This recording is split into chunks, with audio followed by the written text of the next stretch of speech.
we get started, just want to go over some instructions. As you may recall, we're now doing simultaneous interpretation. So these instructions apply to everyone, English and Spanish speakers. So if you are joining us on your computer, here are the instructions to access that. So in your Zoom controls, click the three dots, usually located at the bottom of the panel. Click the globe icon that says interpretation and choose a language you would like to hear. So either English or Spanish.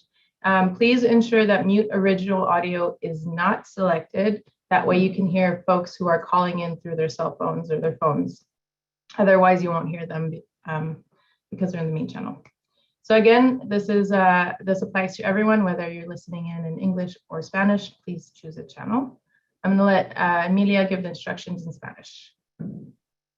Hola, muy buenas tardes a todos y bienvenidos a la reunión número 42 del Comité Directivo de la Comunidad del Sur de Fresno. Estas son las instrucciones para poder acceder a la interpretación en español. Para poder hacerlo, si usted está por computadora, va a buscar abajo de su pantalla, hay un icono que parece como un mundo y dice interpretación. Selecciónelo y luego va a seleccionar español. Y los invitamos a poner en modo silencio el audio original, de esta manera no está escuchando dos diferentes audios. Y si usted está por tableta o por teléfono, el proceso es diferente. Va a buscar los tres puntos que aparecen en la pantalla que dicen más o more. Y luego van a seleccionar interpretación. Después de eso encontrarán donde dice español. Una vez más, los invito a silenciar el audio original, de esa manera no escucha dos voces. Y al final, arriba de su pantalla va a aparecer un botoncito que dice listo o en inglés done. Selecciónelo y ya debería de ingresar al canal. Muchas gracias. Awesome, thank you. And thank you for giving the instructions for those joining in Zoom or phone. So for the English instructions for that, if you're joining through the Zoom app on your phone or tablet, you're going to click the three dots, usually located at the bottom of the screen where it says more.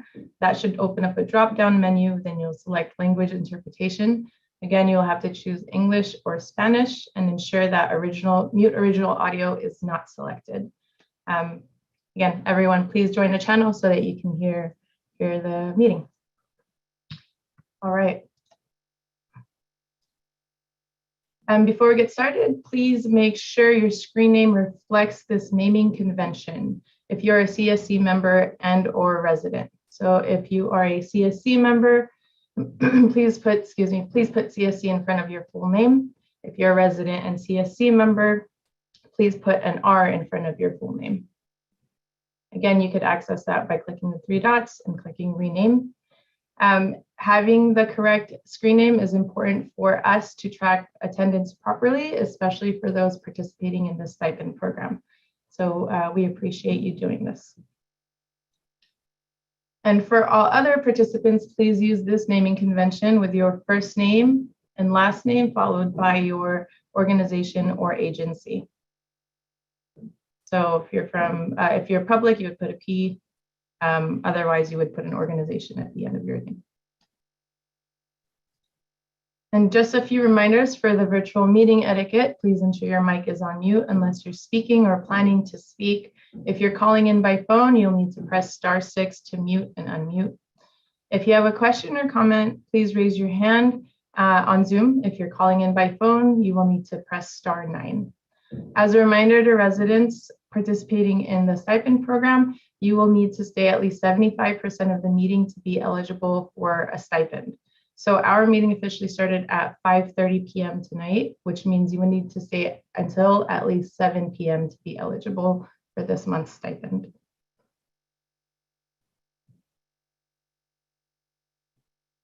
So I'll quickly walk through our group agreements, ensure we all have a productive call tonight. Let's help each other achieve the meeting goals by focusing on solutions, opportunities, and a productive dialogue, and trying to maintain a productive dialogue.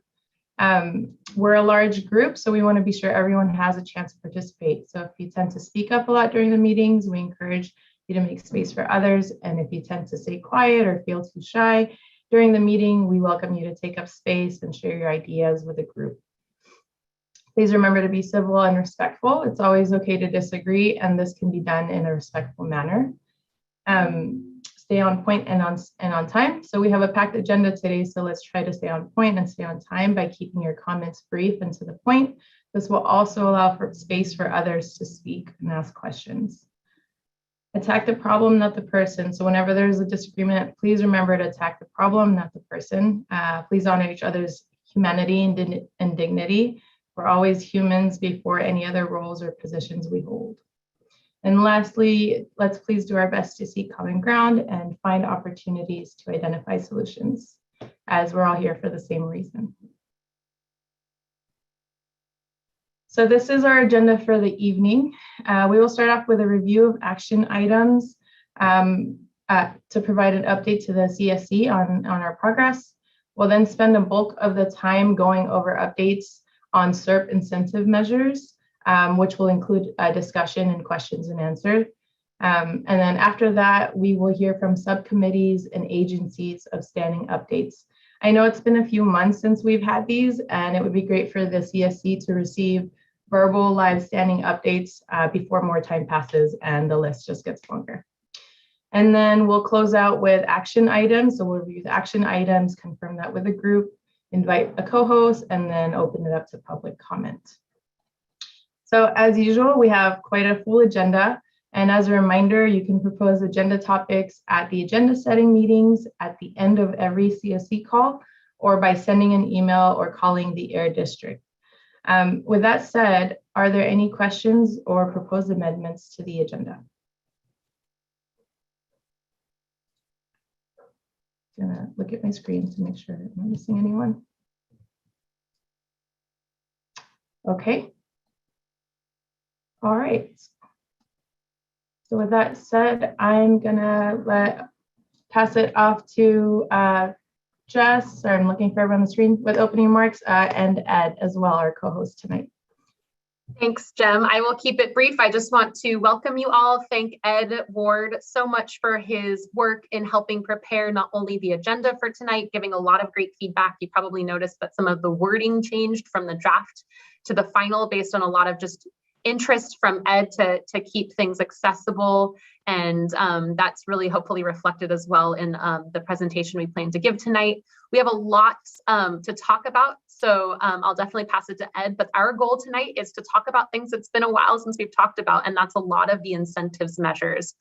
So we really look for a lot of great input from you all. We have some great opportunities for outreach collaboration. So just definitely put our thinking caps on and our brainstorming hats and all of that. And we look forward to a great meeting. I'll pass it to Ed.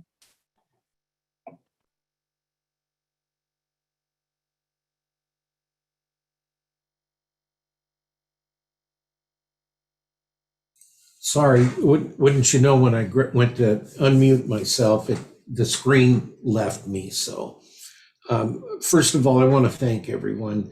I'm always honored and amazed that I'm asked to be a part of this. Even more so, I hold in high regard our residents, members of our community steering committee. We've come a long way. We've discussed many issues. We don't always agree, but we find a way to find the center. And I was looking today, I'm kind of a geek for different sayings, and there's a Chinese proverb that says that the temptation to quit will be greatest when you're about to succeed. And I think we're at that door right now. So I'm looking forward to this meeting and what we can accomplish as we move ahead to try to get some of this money in place and see how it's going to affect our community. Thank you. That was really lovely. Thank you, Ed. I appreciate that proverb. All right, with that said, I'm going to pass it off to Stephanie to provide some updates on the action item. Thanks so much, Jem. Good evening, everyone. My name is Stephanie Ng, and I'm an air quality specialist at the district. I'm going to go ahead and share my screen to walk through some of the updates regarding our running action items. Can everyone see my screen? Yes. Okay, great. I'll kind of navigate from our main page. This is our main Fresno page, and you can follow up with our action items here at the top. And just as a reminder to folks, we do go over our running action items during the agenda setting. So some of these may seem very familiar to some of you that attended that meeting. Two small updates I'll share regarding just the format of our running action items is one, we did separate them out so that you can see which items are in progress. So we brought those to the top of the page. And then towards the bottom of the page will be kind of all the completed action items. Pardon the scrolling, but I'll kind of show where that completed section is. This is the completed area, and all the ones to the top of that are the items still in progress. And we did update the naming convention kind of in an effort to make sure that all the items had a unique number and so they didn't change. What this item is the meeting number. And then from the action items that Harder shares out with us at the end of each CSC meeting, they each have, they're kind of numbered out. And so if you go to those action items from that specific meeting, this will be the action item from that specific meeting. Naimeen, I'll take your question now. It's questions like comments. So thank you. And I got word that definitely the analysis of the glass file material is being conducted. So thank you. My question is that I noticed that the permit for this company is up for renewal and comments are due at the beginning of March. I was wondering if even if the results of this file or this material come out not to meet the criteria to be under the bulk material rule, can the Air District do a friendly recommendation for the company on how to be a good neighbor and at least cover the files or something for that matter? I mean, that's a great question and definitely something we've been thinking about in terms of communicating, when we've had that communication with Vitro. I don't have an answer kind of like process wise for you, but that's a great question. I will get back to all of you, but to you, Naimeen, specifically on that and just that process. And I think maybe to your point, maybe folks that aren't familiar with what you just mentioned about the permit process and kind of what those steps are, we'll make sure to kind of update folks on kind of all of that and get back to you as soon as possible with that information. So I'll check in with our permitting folks and our enforcement folks as well.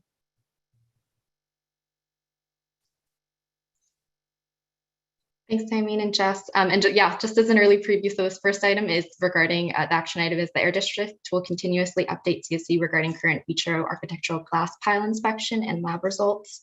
The latest update we do have is that area, we have collected samples and we're sending them off to the lab to be tested. And again, we'll continue to kind of update the CSC with the results. The next item that's in progress, so this was regarding our stationary source presentation. And the item is future Air District presentations will include health impacts, spatial analysis, and a time series analysis. And so definitely the Air District is working on expanding that stationary source presentation that was given in January to include a lot of additional things, health impact data, sensitive receptor data, near stationary sources, and also an emissions comparison over time.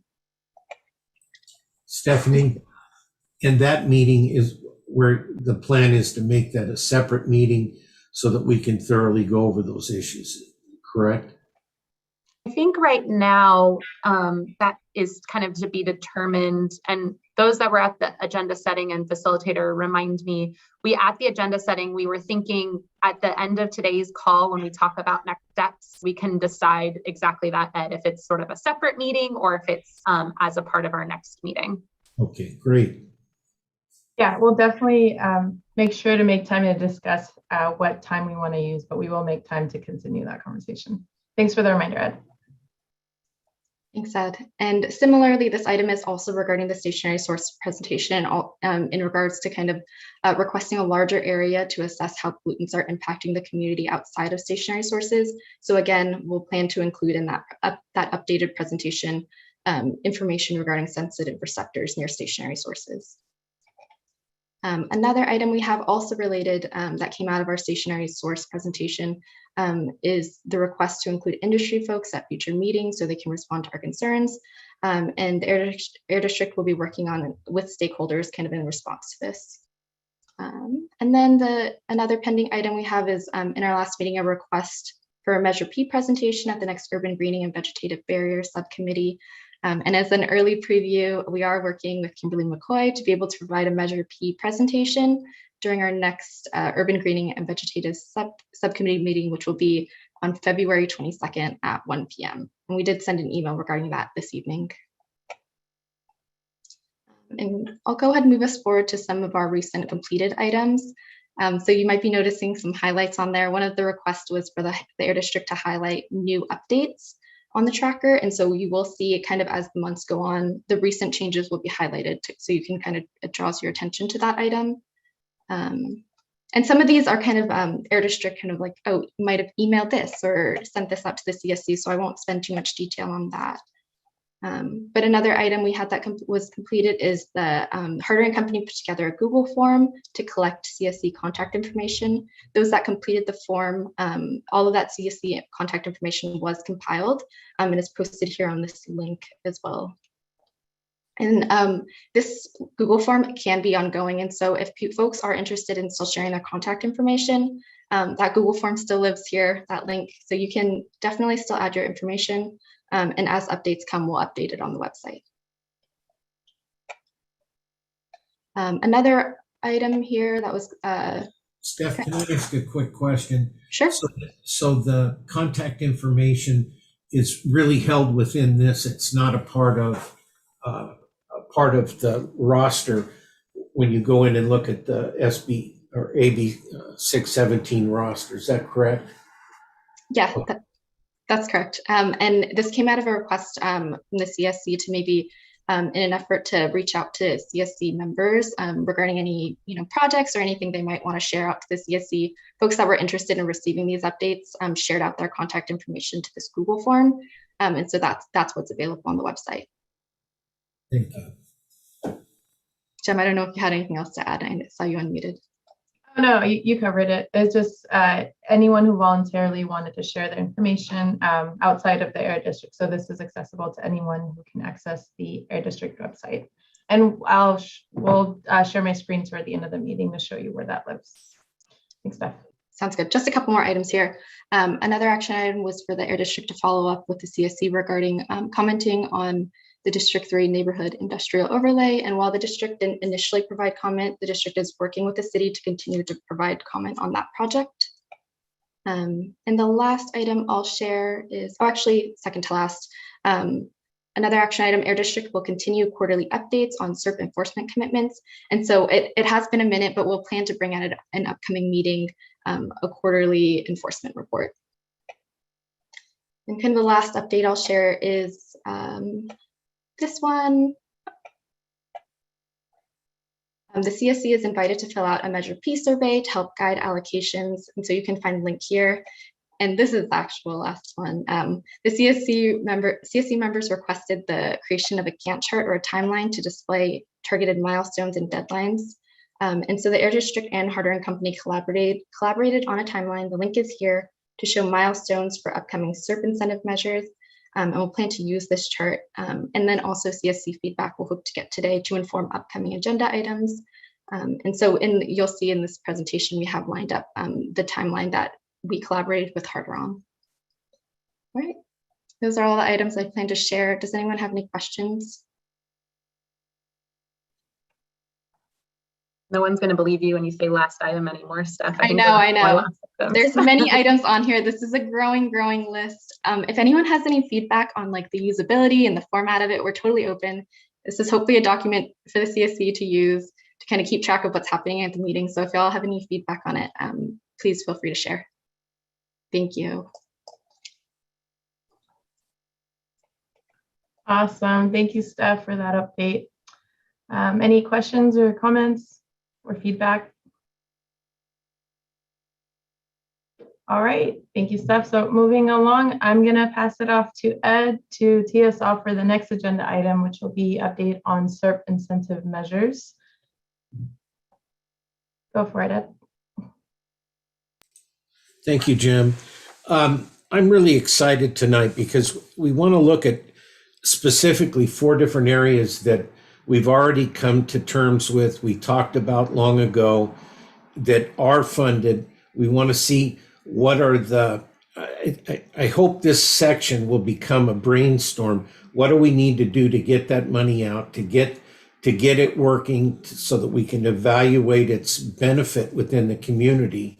And what are the challenges that each one of these issues face? I think that we're really in a very unique spot in that we can move some things forward. We've been working real hard on this for a long time, and I really would like to see some of this money and find a way to make sure that this stuff gets out and gets into the community so that we can begin to determine if the results are what we expected or if we need to make adjustments as we move forward. So the first one is lawn and garden. And I'd like, we have actually, Jessica, let me do it this way. We have an amount of money that we want to spend in a target. The issue is, how do we get that money out? How do we get it out, that information out to the community? How do we communicate it, especially to our CSC residents, so that they know that there's opportunities in the lawn and garden? So that'll be the first question. The second is residential wood burning. Again, we have a target for replacements that's out there, and we're going to talk about that at length. How do we move that forward? What are the benefits and what are the blocks that are keeping that from happening? And the same with heavy duty trucks and yard trucks. So I want to first start though, and I've asked this, Lilia. We all know that Lilia has started a 501c3 to do cleanup in our AB 617 footprint, and it's Familias in Acción, I believe is how it's said. But I would like Lilia to just give us a brief overview of what they've been doing within the community as we begin to talk about lawn and garden equipment. Lilia? Sorry. Oh, go ahead, Naomi. I saw your hand up. Can I recommend that at some point the Air District explains how the chapter steering committee went about organizing an event that was very successful that I think we could, copy. We feel it was, good. I felt it was good. I agreed. I mean, so and it could go after Lilia. I didn't want to, Yeah, I was going to say, Ed, if we can, I wonder if it makes more sense to kind of do our little tee off, and then to your point, we actually exactly agreed, Naomi. But I agree. I don't want to cut off Lilia. Lilia, do you want to speak now, or do you want us to introduce the lawn and garden stuff first? That was kind of our thought.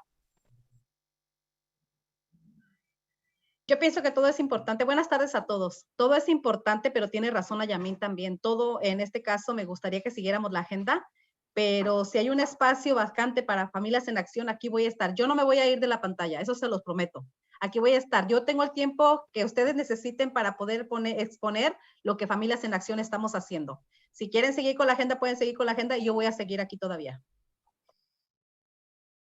Perfect. Lilia, we will get to you in just a second. And Ed, is it okay if we maybe share the timeline and then? Absolutely. That makes more sense. Okay. Please move ahead with that. I apologize. No apology necessary. I think it's very well taken that essentially we have a couple of things that we want input on, and Ed is exactly right in teeing off the two main topics. And we definitely want to hear from Lilia. I'm just going to quickly share because it sounds like we're really ready to go in the brainstorming and I don't want to lose the momentum. I've dropped this in the chat. This is more of just to tee off the concept that Ed just mentioned. We have a lot of funding that's kind of ready to go. And then we have some measures that we're still kind of working on in terms of project plans. We've talked a lot about that, but it's been a little bit. So Brian Dodds is going to share a little intro, then we're going to dive right into lawn and garden, just kind of overall where we're at with the Serp and kind of the different buckets of measures. This timeline is updated as of this morning, so it might look slightly different than what you saw. We have moved some measures forward, but it's just to indicate sort of the several different buckets of types of measures and where they're at. And the three that we're really going to focus on, I would say today, but we're going to focus on everything as much as possible, are residential wood burning, and then residential and commercial lawn and garden, and talk a little bit about brainstorming for next steps. So I don't want to lose the momentum. I dropped it in the chat, so feel free to keep looking at all the other measures. I will pass it to Brian Dodds, who then maybe, Brian, if we can maybe high level quickly go through the first few slides, and then we'll jump right into lawn and garden. Absolutely, and great to see everybody this evening. I'm going to share my screen and bring up the presentation, and we'll go through it quickly and get to the discussion. Okay, should be able to see that, I hope. But what we wanted to talk about this evening is implementation of a few different measures. And if you recall, we've talked about this a few times, but just as a very brief overview, all of our Serp measures kind of fall into a couple different buckets. There are things that are already pre-approved by CARB that we can move forward with. There are project plans that have already been approved by CARB, and all of those incentive options are currently available. And we're going to detail those in the next couple slides. And then there's other project plans that are either under review by CARB or being drafted and submitted by district staff at this point, and we're going to detail those in just a few minutes as well. So the first ones that we wanted to talk about and kind of detail are some of the ones that were already approved within CARB's community air protection guidelines that authorizes us to spend $617. These are listed in order of a steering committee from a March 2021 prioritization exercise, and these projects represent about $14 million in incentive funding within the Serp. That includes air filtration in schools, electric school buses, alternative fuel infrastructure and fueling stations, as well as rail car movers and locomotive switchers, which operate within the community. The next bucket is project plans that we've already received CARB approval on. We've got several of these at this point. The underlined measures are ones that we want to talk about today. Again, just kind of highlighted those: residential wood burning, as well as our lawn and garden programs. All told, these categories represent about $4.6 million in incentive funding. The top three listed there: truck rerouting, vegetative barriers, and urban greening, we've made a lot of progress on, and we're very, very close to kind of overall implementation and next steps in those types of activities. These are a couple of project plans that are currently under review by CARB. Again, we're going to discuss a few of these this evening to try and get your input on outreach to fleets where we can get them interested in upcoming incentive options. So these categories currently include our heavy duty trucks, yard trucks, as well as our tune-in, tune-up vehicle repair program. So these are project plans we've submitted to CARB. In some cases, we've received feedback that we're working on updating those and getting them back to CARB here in the very near future. This currently represents about $12 million in incentive funding, with probably the largest chunk of that coming in our heavy duty diesel truck replacement measure. And then these are the remaining project plans that we're currently working on that need to be submitted to CARB. This represents about $11 million in funding. Part of this includes our EV mechanic training that we recently held a town hall on, some charging plugs for truck anti-idling, passenger vehicle replacement, our public fleet vehicles, and charbroiling. And a few of these are very near kind of the finish line to submit to CARB, and they'll be going off here very soon. So in terms of kind of the ones that we wanted to discuss tonight, we'll give kind of a brief overview of what the measure is and kind of where we are with funding at this point. Our residential lawn and garden program, the Serp had $200,000 allocated. We've currently replaced 24 lawnmowers plus an additional 9 mowers that are sort of new purchases where they don't replace an existing gas-powered lawnmower. They receive a lower incentive compared to if you do turn in a gas-powered lawnmower. So just over $12,000 currently spent out of that $200,000 bucket. And then the commercial program, we haven't really had any interest at this point. We want to network and discuss some outreach activities on this particular measure, because there is $75,000 dedicated to it for the replacement of gas-powered commercial grade lawn equipment with zero emission equipment. And as was noted by Naomi earlier, we did have a great event in Shafter. It was a lot of fun, great turnout. What we want to do is brainstorm on how we can bring that type of activity to the Fresno community as well. And so our next slide, Jamie's going to jump in here, but Jamie, do you want to show the video first, and then we can talk about some of the outreach activities? Yes. Okay, so I'm going to pull that up here. Give me just a second.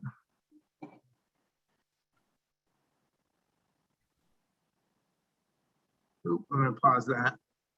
Let me start over. Share there. Okay.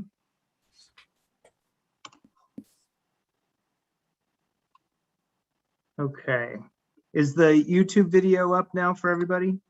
No. No, No. it's not. I did it wrong. Hang on just a second. Let's start over here.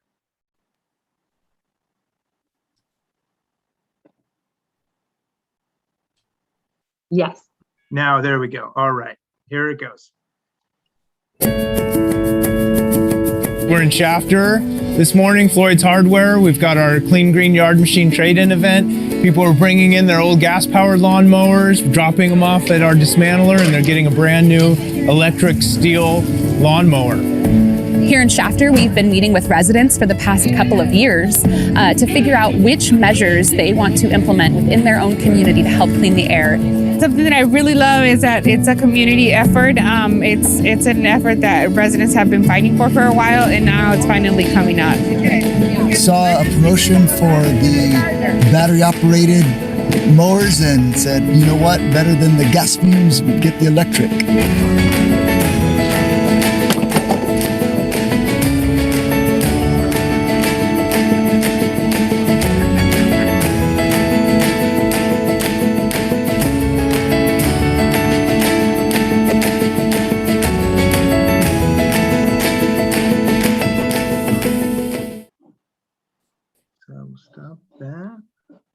Ryan, I'll just start talking. If you want to bring up the PowerPoint again and go back to that page, that would be great.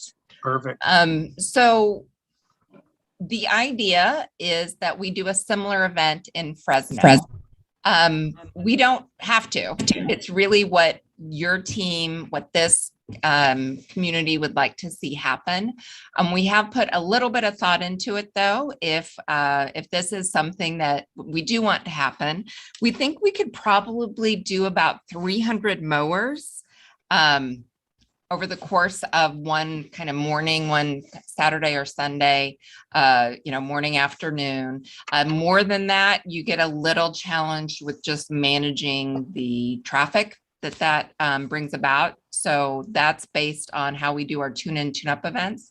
We figure with that we'll have a pretty big response. So we thought we might do it maybe at the fairgrounds or one of our community centers where there's a big parking lot and we can kind of control it, have people show up at a certain kind of time window, although if they show up at a different time, we'll work with them, but try to schedule it in such a way so we don't have, 300 cars showing up at the exact same time. And then, how do we promote it?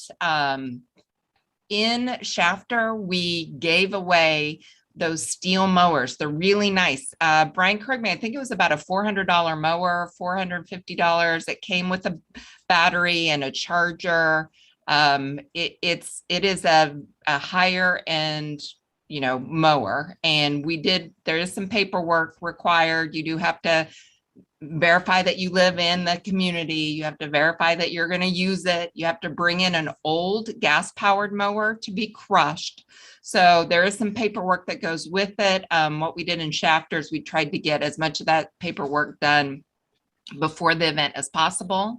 Our question would be, is this something you all want to do? Is this something that you would want? The Shafter community was great. The steering committee, they came out, they worked the event. We contracted with one of our nonprofit partners on the committee to actually give out hot dogs and soda pops. And we also gave information out about some of the other grant programs as cars were kind of driving through.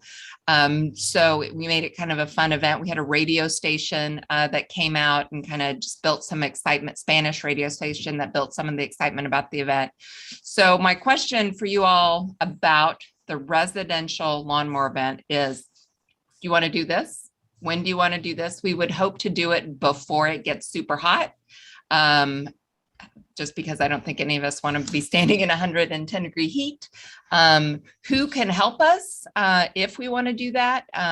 We could, do a couple little organizational meetings. So that is the first question that we have for you today.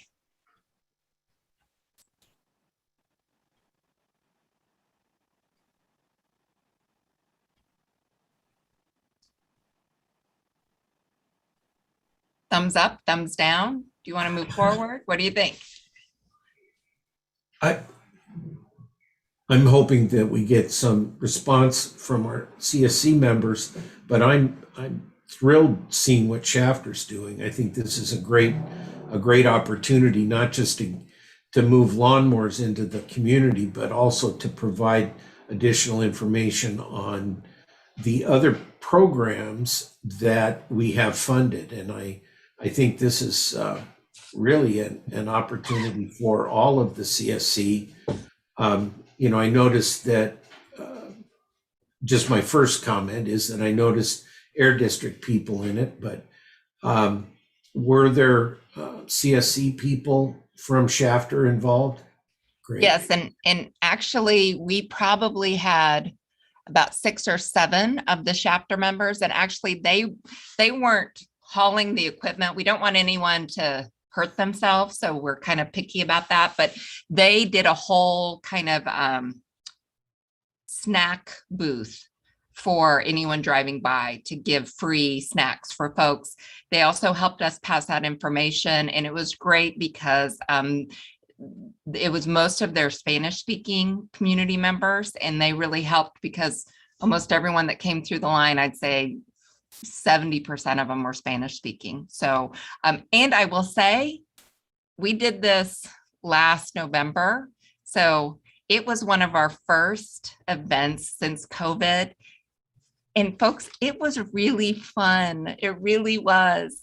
I hate to say it, but even if you can't work it, try and swing by and come out, grab a hot dog, that type of thing. It really just was great to hear these stories from people about how happy they were to get a new lawnmower. Thanks for sharing, Jamie and Ed. And I see your hand is up. Go for it. So I have a question. How did you go about verifying that the people who were showing up were actually residents of the AB 617 area? Because I imagine, maybe in Chapter is a little bit easier because you have a very more precise map, if you will. I think that with Fresno though, it's like it cuts here and goes there and includes Malaga, so how are we gonna, I would want to see that we serve the residents of this community and that we do a lot of outreach so that the right people get the right incentives. But how are we gonna go about vetting, or it doesn't matter? Oh, it definitely does matter. It matters not only to us, but CARB's watching this too. We actually set up a digital hotspot at the event, and folks had to bring some type of proof of residence, whatever that might be, some type of a cell phone bill, something that said, this is where I live. And then we checked right then with our little online mapping GIS tool that our teams developed to make sure that folks live in the boundary. It was great because anyone that had uploaded the documents ahead of time, we had them ready to go. Like that their paperwork was ready to go, but we probably had over half the folks that we didn't have that ready for, and we were right there. It took a lot of staff. It takes about 20 district staff people, and that's just to make sure that it's while it was a very easy process. Some of these people, maybe it took them 5 minutes to get in and get out. There's a pretty significant paperwork trail. Brian, I don't know if you want to add anything to that, but yeah, there's like, we even assigned, like, say, Naimeen, if you were coming through, we know which particular mower you got based on the UP, whatever, that little code that's on the mower, so that we can say that you were the one that actually got this particular unit. So, yeah. No, Jamie, I think you hit the nail on the head. We mapped every project that came through against our 617 map to ensure that only Shafter 617 residents were able to achieve, get the incentives.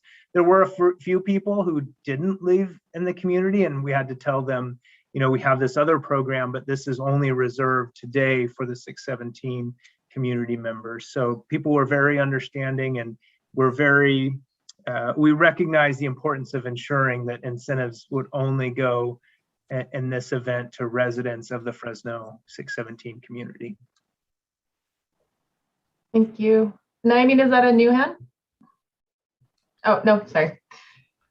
Okay. I had a quick question. How the paperwork itself, is it pretty, I know that we're looking to validate community members. Beyond that, do the community members have to fill out paperwork on their own? And did we find any folks that had trouble filling out any of that paperwork, or did we have people there to help with that?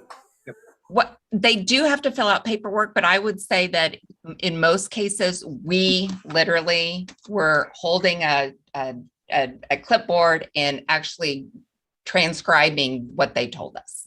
So, for the most part, we were doing that. And I will say, we used, goodness, we probably had half of our folks out there, if not a few more, that were Spanish language folks. And we would need to do that again. Agreed. Thank you.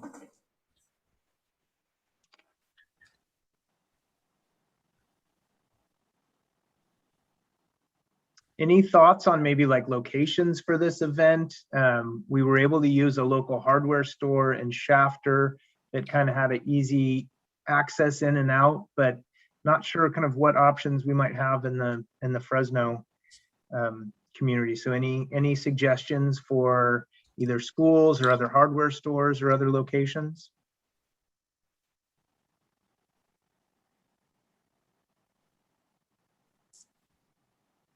Yeah, I think we mentioned maybe fairgrounds. If there's nothing besides that, maybe it just makes the most sense, but. Dr. Curry, I see your hand is up. You can unmute yourself. Yeah, thank you. I really want to thank Naimeen for asking that question, because that was a question that I had as well.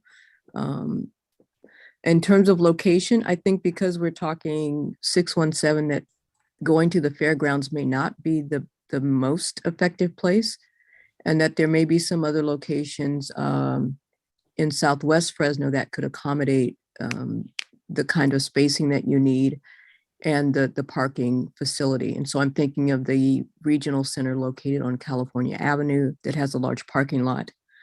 I'm also thinking that the thing that I did not see in that video that troubles me was that there were no masks, and that we would need to be conscious of the COVID precautions that we would want to have on display.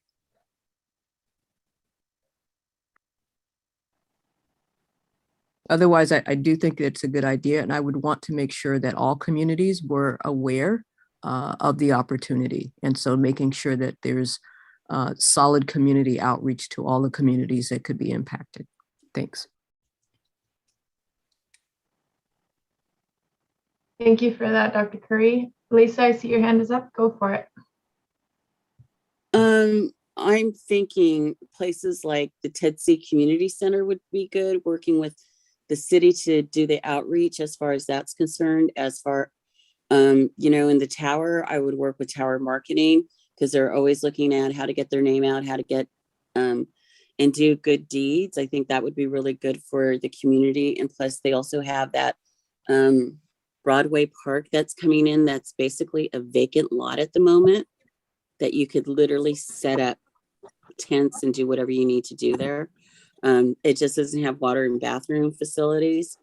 There is, I would be looking at city sites that you could network with the city to actually have access to the different facilities that they have.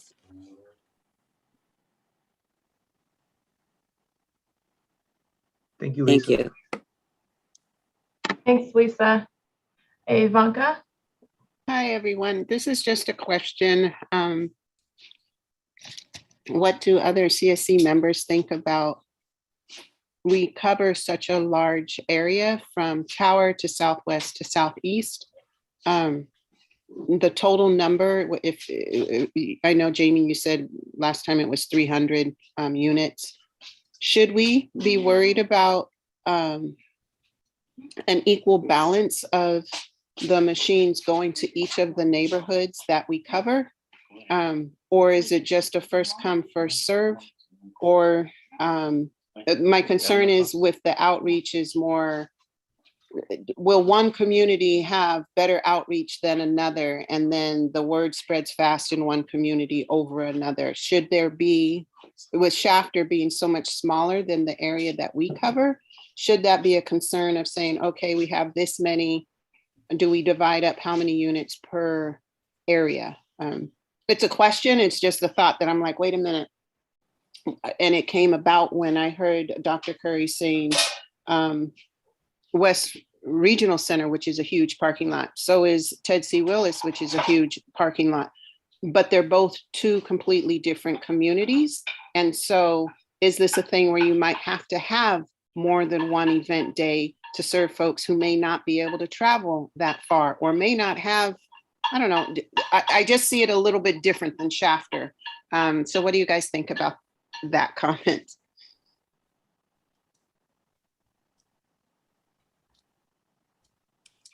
Lisa, is that a new hand?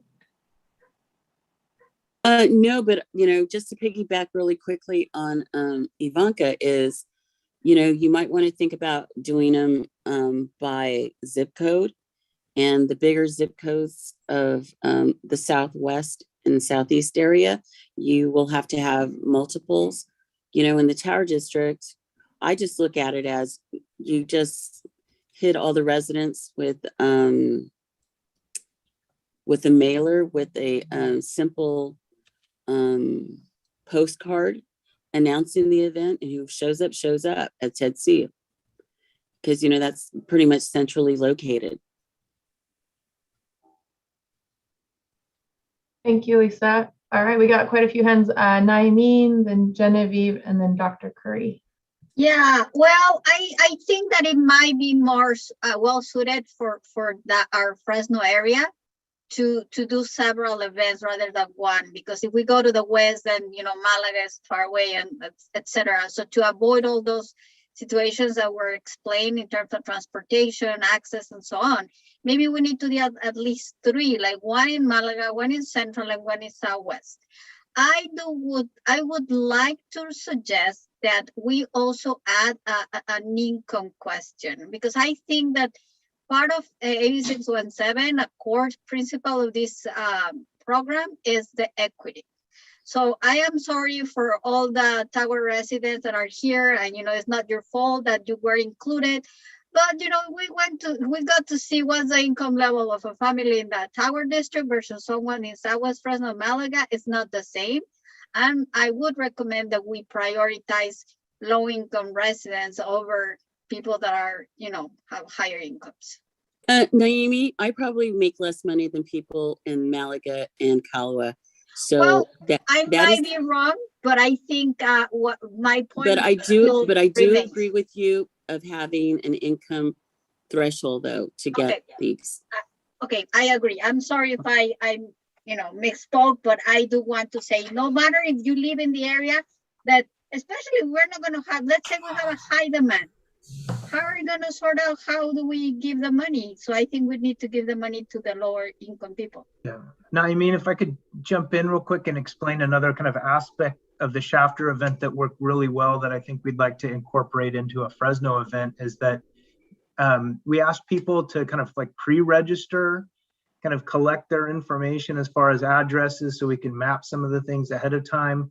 To your suggestion, we could have like a registration process and see, where people reside. We could collect other information as part of that registration process ahead of time, and instead of just like people showing up the day of event where it could get super complicated.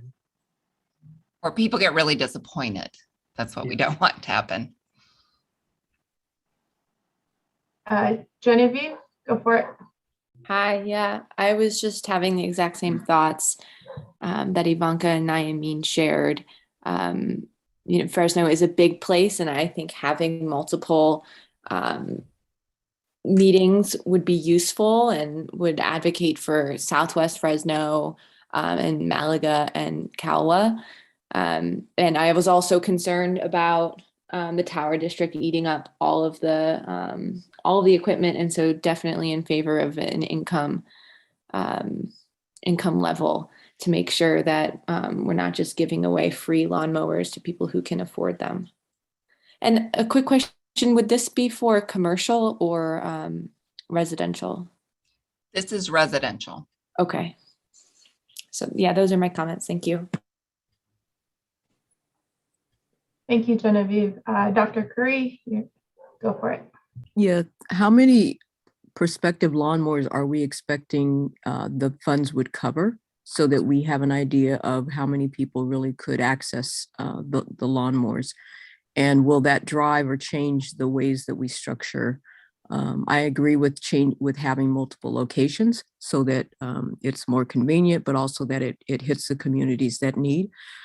And in terms of the income, I definitely agree with the concept of being mindful of people who have a greater need versus others. I would just say that when you start asking people specifically for income information, it starts to feel a little bit more like you're disregarding privacy. And so the sense of needing to provide a lot of extra information in order to get the lawnmower might at some point feel like it's a little bit,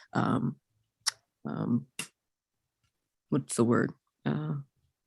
Like a little invasive. So just to be mindful of how, if you add income, how would you ask it in such a way that it's respectful? That's what I'll say. Yeah.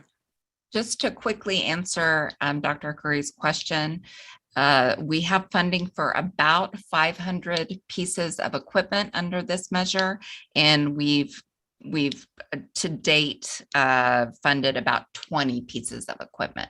So we're give or take about 460, 70 pieces of equipment. Okay, thank you. Thank you, Dr. Curry, for your comment. Bill? Yes, I was wondering if some of these people may not have a means to deliver and pick up the equipment. Maybe they don't have a vehicle that would handle it. And I was curious if there was any means to offset that problem. May it be volunteers to deliver and pick up or something, I mean, particularly the older lawnmower, maybe they couldn't lift it, or perhaps, I don't know what the circumstances are, but I would hate to have someone miss out just because they didn't have adequate means to transport the old lawnmower versus pick up the new one and so forth. I don't know if that's an issue or not. Maybe you know that from your past experiment. We did have several walk-up people who came to the Shafter event. And I think if we did multiple events in different areas, I think we would probably still have some walk-ups to this event.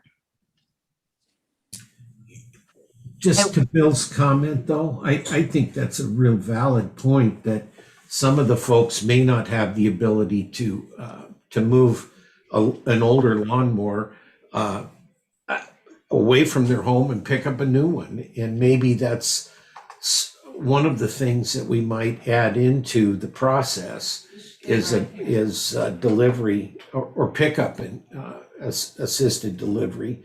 Certainly a two-man process would likely not be overwhelming for anyone to, quote, hurt themselves. I appreciated your comment earlier, Jamie. So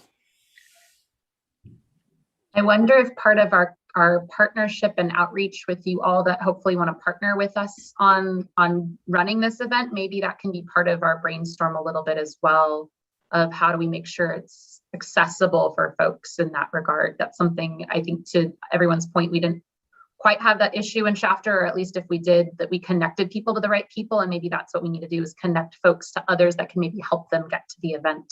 And that can be part of that. Excuse me, Jessica, have you thought about, as far as delivering these lawnmowers to those that can't physically move it themselves? I'm sorry, my dog is acting up right now. You could always call the mayor's office and see if his Beautify Fresno or One Fresno nonprofit could help, because that makes, this is about cleaning the air and making life better in Fresno. So it's a resource. Thank you. Great comment, Lisa. I want to begin to move on to the next point, because we really have 4 areas that we need to at least get some thoughts on. This has been a tremendous brainstorming, and I think we've got some really good potential solutions as we move forward.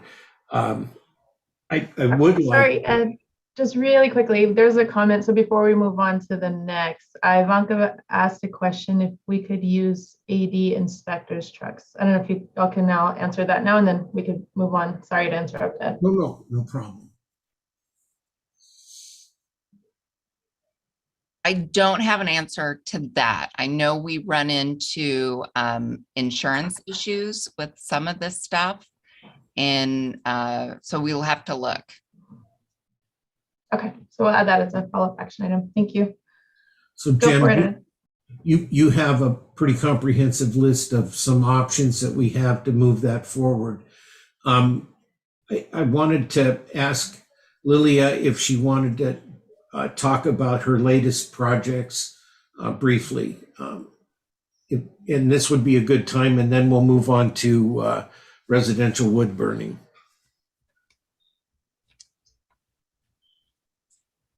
Claro que sí, yo estoy disponible.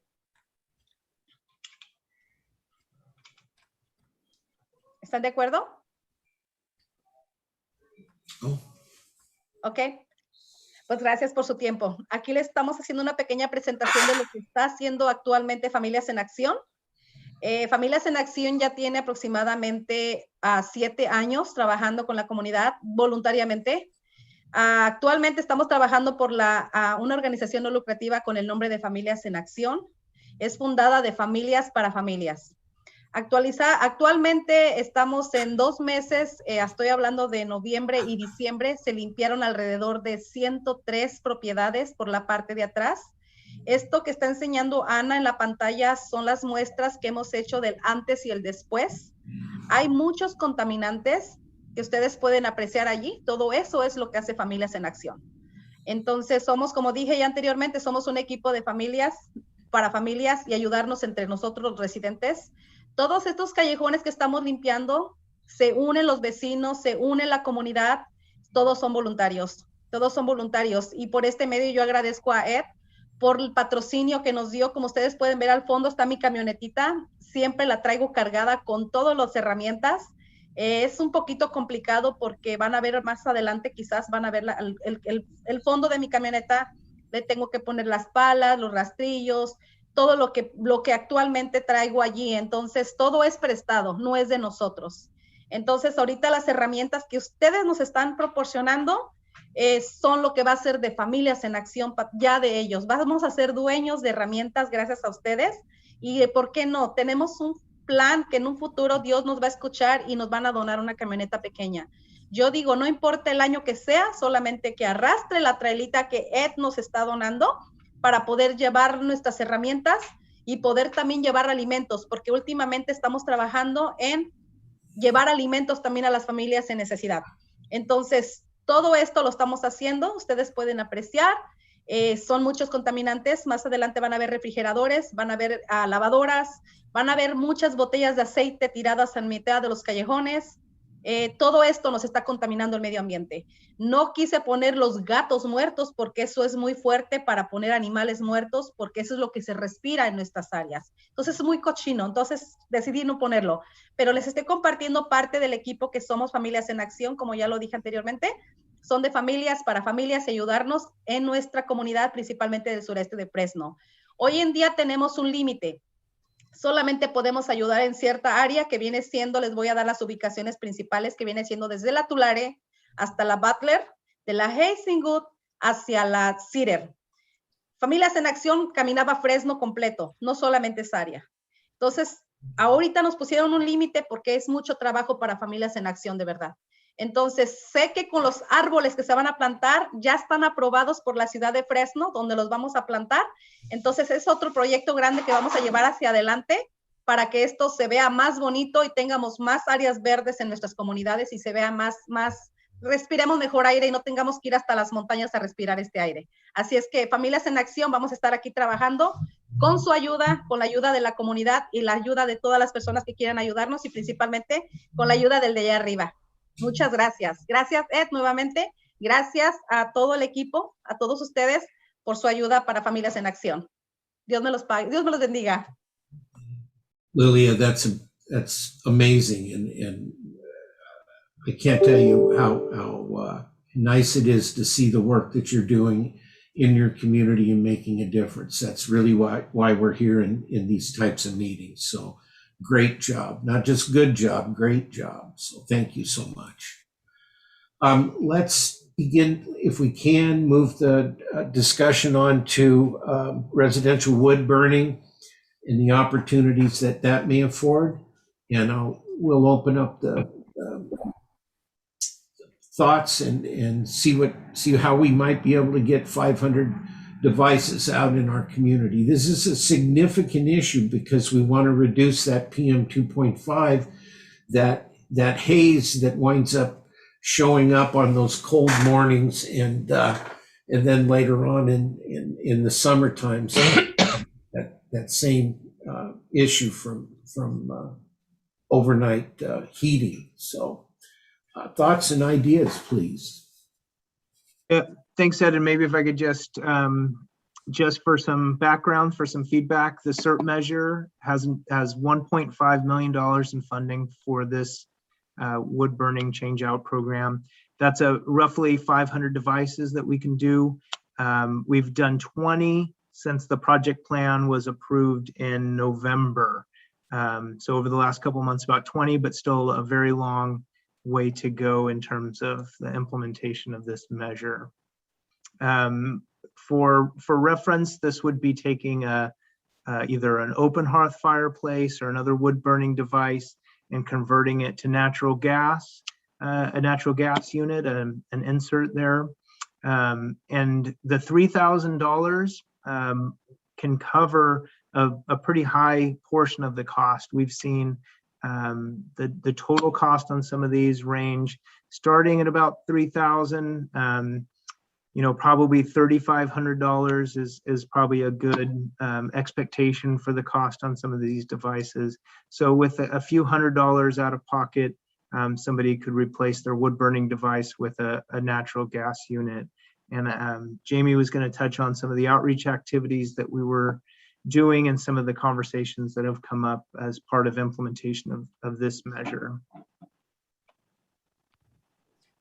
So we have done a variety of outreach for this program in our AB 617 communities, but so far it's been kind of higher level. It's been some radio spots, some very targeted to AB 617 zip codes, social media, and then also a campaign for older adults. We figure those might be some of the folks who are homeowners. So next we're looking at whether there are innovative ideas that you all might have.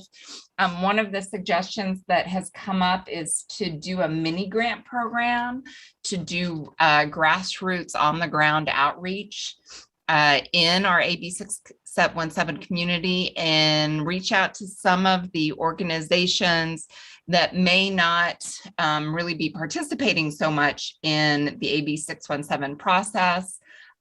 These would be as diverse as, nonprofits and maybe school groups, churches, civic organizations. Some of the ones that we've already been putting on our list, some of the churches in the community. We've talked to some folks over Imagine Church, which is in Southwest Fresno, the Fresno Street Saints, the West Fresno Family Resource Center, Friends of Calwa, Fresno Interdenominational Refugees Ministries, Reading and Beyond, the UC Cooperative Extension Among Small Farmers, the Fresno Center. So we're putting a list together and potentially putting together a little mini grant program to solicit their support to do kind of this on the ground outreach. Maybe it's going door to door, maybe it's a presentation at an event they're having, maybe it's a event that they want to put on, or they want to bring our information to an event that they're already planning to have. So those are just some of our ideas, but and we're also looking already there. We're beginning to see more events happening. We are planning to be at Assemblymember Arambula's Community Resource Fair, which is scheduled, I think, for March 15th, maybe. And just making sure that we are looking for any type of event that might be happening in this community. And then those organizations that maybe, for a few $1,000s, they can help us out on a Saturday, host an event, maybe go door to door, that type of thing. But I am open to additional suggestions.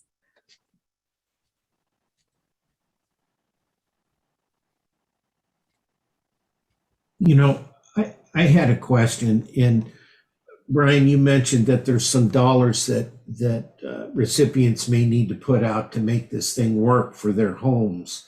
And I'm wondering, particularly in our lower income community folks, if that's an impediment to bringing on this wood burning equipment, and would there be any kind of options outside of not paying for the full amount that we might be able to assist with? And I'm thinking one thing is providing maybe a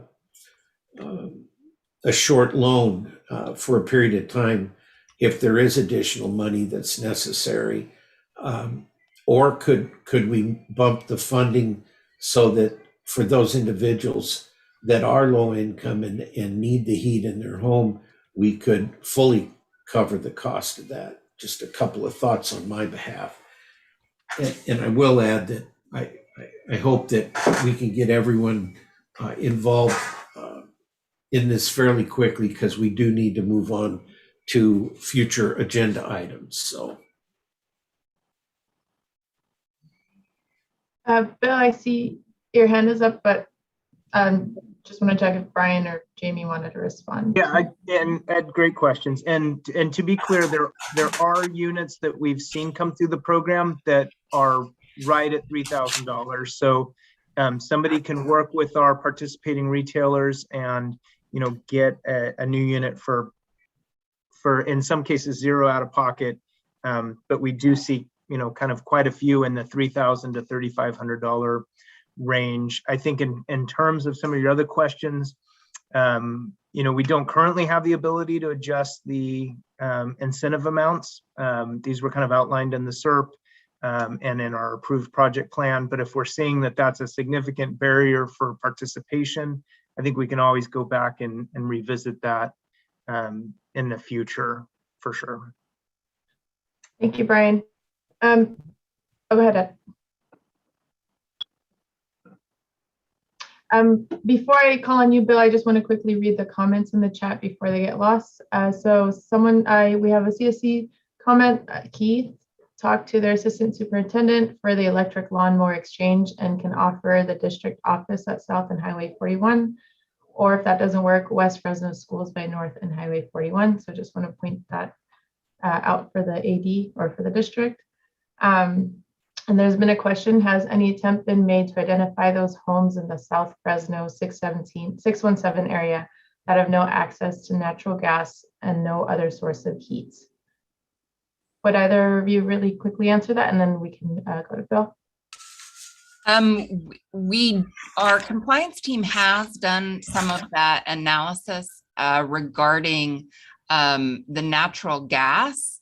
I don't have that list right in front of me, but I know we can circle back around and find out if there are communities in this neighborhood that don't have access to natural gas. As far as no other source of heat, that's usually something we see in rural areas. I haven't really seen that as an urban issue, but I might be wrong there. Thanks, Jamie. Bill, go for it. And then Lisa, you're next.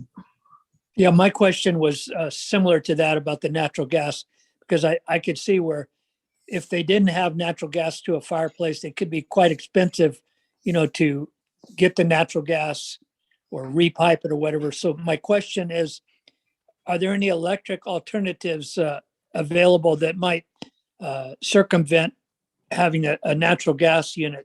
I've seen in some of the stores during the winter months where they have, very gorgeous, almost look like a regular fireplace that are electric, and they look like real flames and everything, and they do give off heat.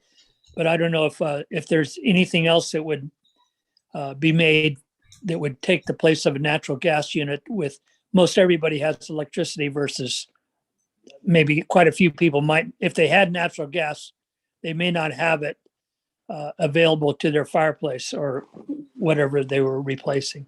That was it. Yep. Thanks, Bill. There are options under the program for electric heat pumps and things like that may be an alternative. The idea is to take a wood burning device out of service and replace it with something in order to get the emission reductions. Some of those kind of decorative plug-in look like fireplace type things don't necessarily achieve that.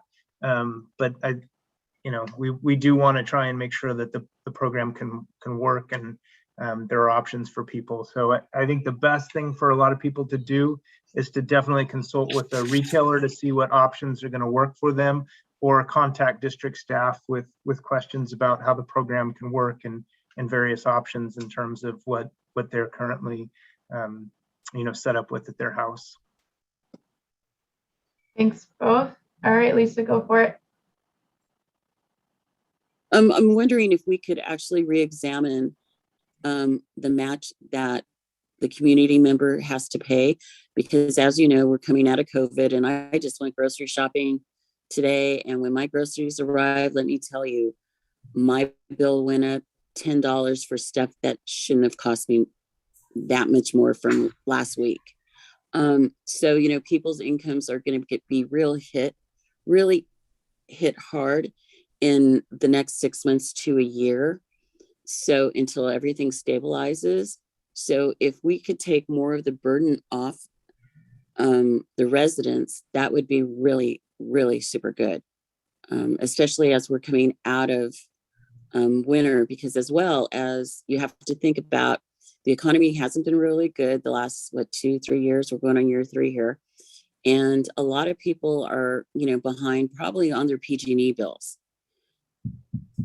And, you know, because I will literally tell you mine doubled in January, and it wasn't as cold as it was last year.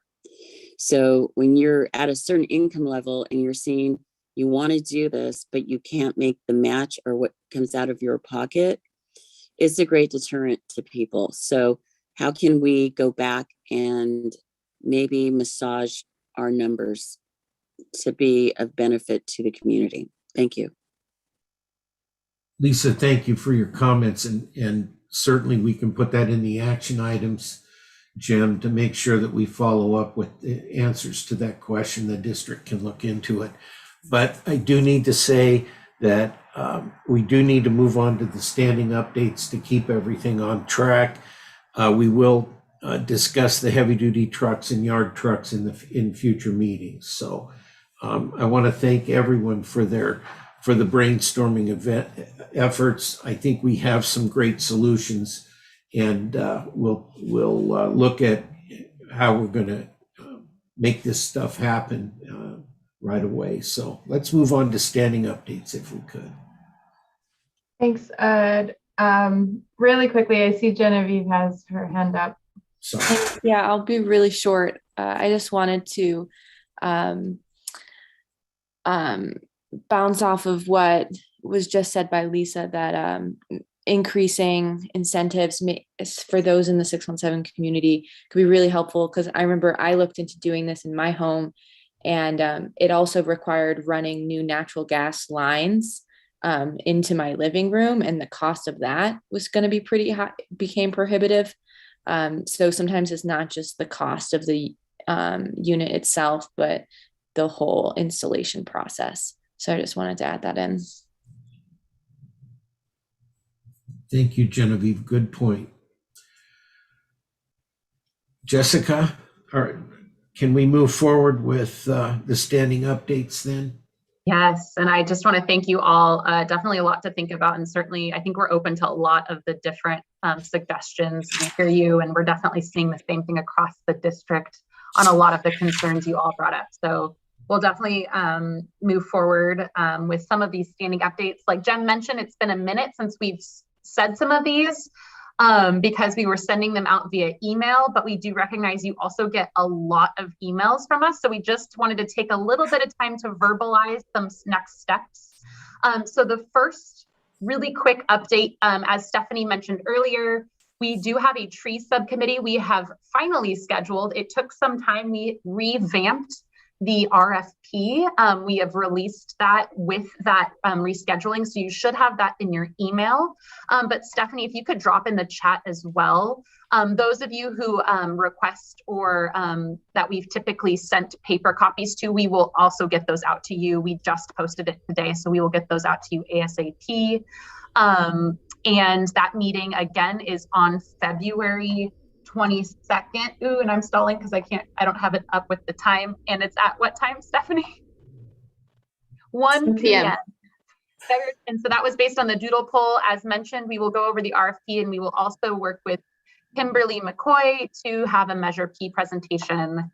So that's really all of the kind of next steps will happen in that committee meeting. So we're happy to kind of talk with you there. So please come. If you can't come, let us know. If you have any comments, we will happily take written comments as well. And then for the truck reroute subcommittee, we do have the city here. So I'll just kick it over to Scott.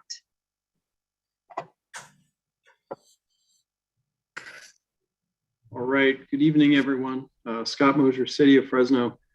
So on the truck route subcommittee process, we did have an item before the full steering committee last month, and there was an opportunity to provide any additional comments on the scope. We did receive some comments and had a chance to review those with the recommended consulting firm, and none of those were deemed to be anything that we couldn't accommodate. And in fact, no real changes in the actual consultant contract language would actually be necessary. That's something, much like when like when one of our city council members might make a motion to approve something and just flag something they want us to focus on. It's very much at that level. And this, of course, will be a very interactive, iterative process with the community, through community engagement, and with our subcommittee members. So with that, I know Jessica has those specific comments if there's interest in going through each one, but again, there's good opportunity for comment, and we don't feel there was anything there we couldn't address. And just to note, Scott, the city did reply to both folks who did provide comments, provide the written feedback from the contractor. I know that I did see a note back from Dr. Curry, so I just want to double check that Dr. Curry, her concern was addressed, or if it wasn't addressed, Dr. Curry, would you like to kind of speak to that point that you replied to? Sure. Yeah, the one point that I wasn't clear on was under the question about existing conditions, whether or not you would be including stationary sources. And so I recognize this is a truck rerouting study, but the point of being inclusive and calling out the cumulative effects is recognizing what is currently in place and making sure that that is a part of the overall analysis, and that you're taking into account what is currently in these sites already. So that is still a question that I'm not quite sure you've answered. And Dr. Curry, excellent comment on that. So I think if that data is available through the Air District, which Jess is nodding yes, yes, that's very easy. The consultant, they can then take that data and incorporate it into the graphics and the overall analysis and narrative in the study, most definitely. If that were not available, which would be really surprising to me, then yes, that would have been additional time, effort, cost to do so, but no need to reinvent the wheel. We'll incorporate stationary source data. Perfect, thank you.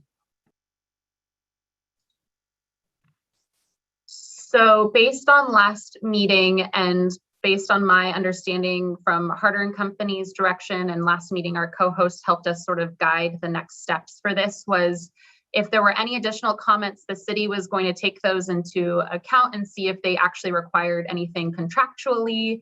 Based on our feedback, it sounds like the two folks, like I said, had their comments kind of addressed. Based on Scott's update, we don't see any other kind of need, at least to enter the contract. Obviously, we all know that there's still a lot of like interaction to be had with all of the different meetings with the subcommittee to move forward with the actual contractor during their community engagement process.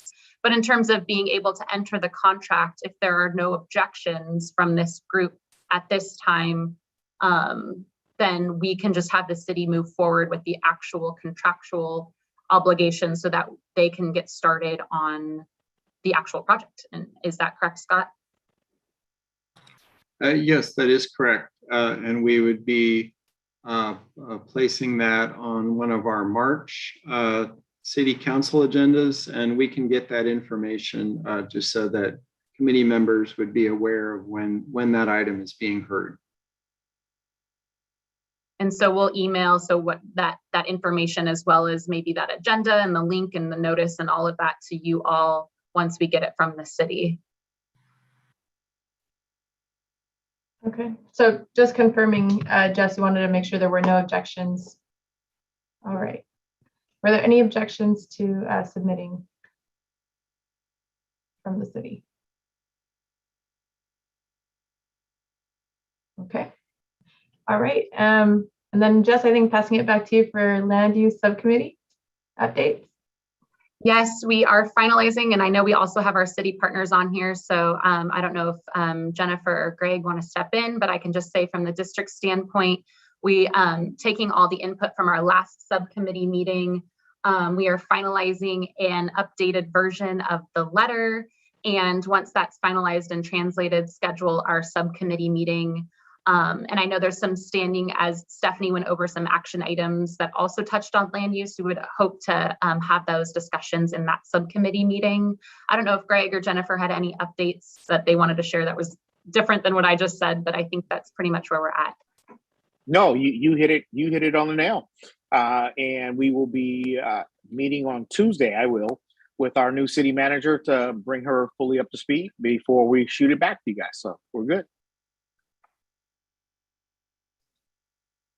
Awesome, thank you. Next for updates is community air monitoring. Oh yeah, just really brief.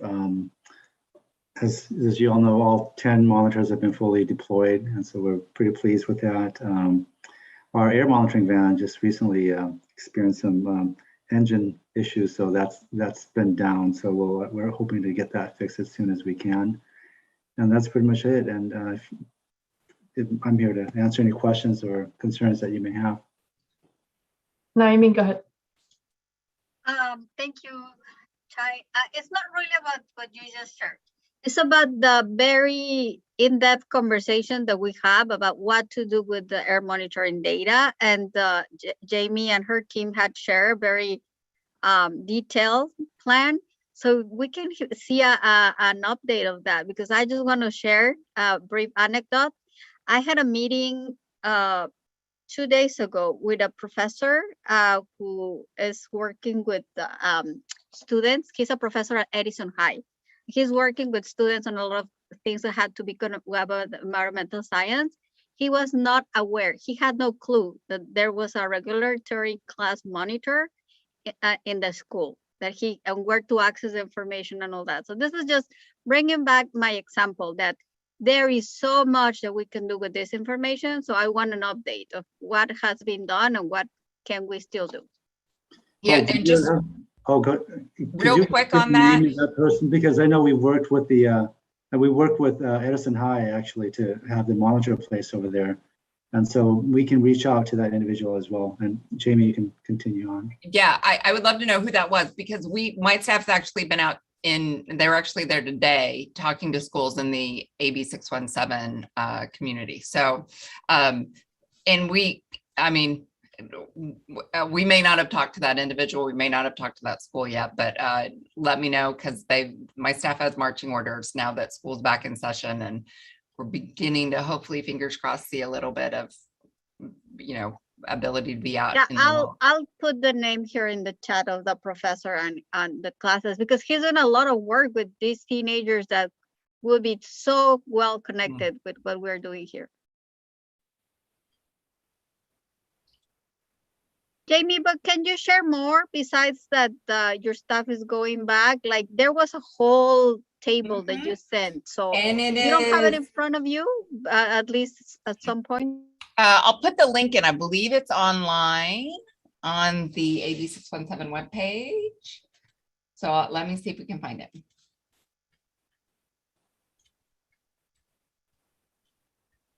Awesome, thank you. While Jamie's pulling that up, Ivanka, I see your hand up. Go for it. Thank you.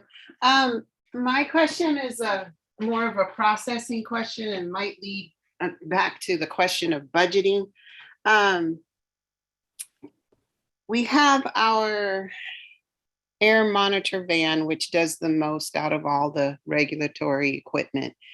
And my question is, generally speaking, how often is that circulating in our 617 Fresno area? And with incoming funds, and this is the budget piece of a question, every community is getting funds for their own air monitoring program.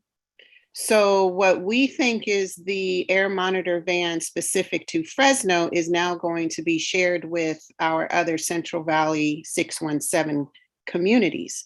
So right now we're thinking that's being placed in the areas of our 617 boundary. However, we know that the up and coming community of Arvin, Lamont, Fuller, Acres, they're wanting the regulatory van as part of their air monitoring program. So back to the budget, is there more money for each community to buy more equipment, another regulatory van, or as the communities grow, our resources are getting thinned out more?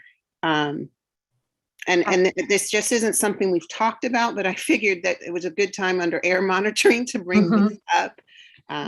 Yes, you're so right, Ivanka. So yes, to your point, so a couple things. Your latter point is pretty much right on.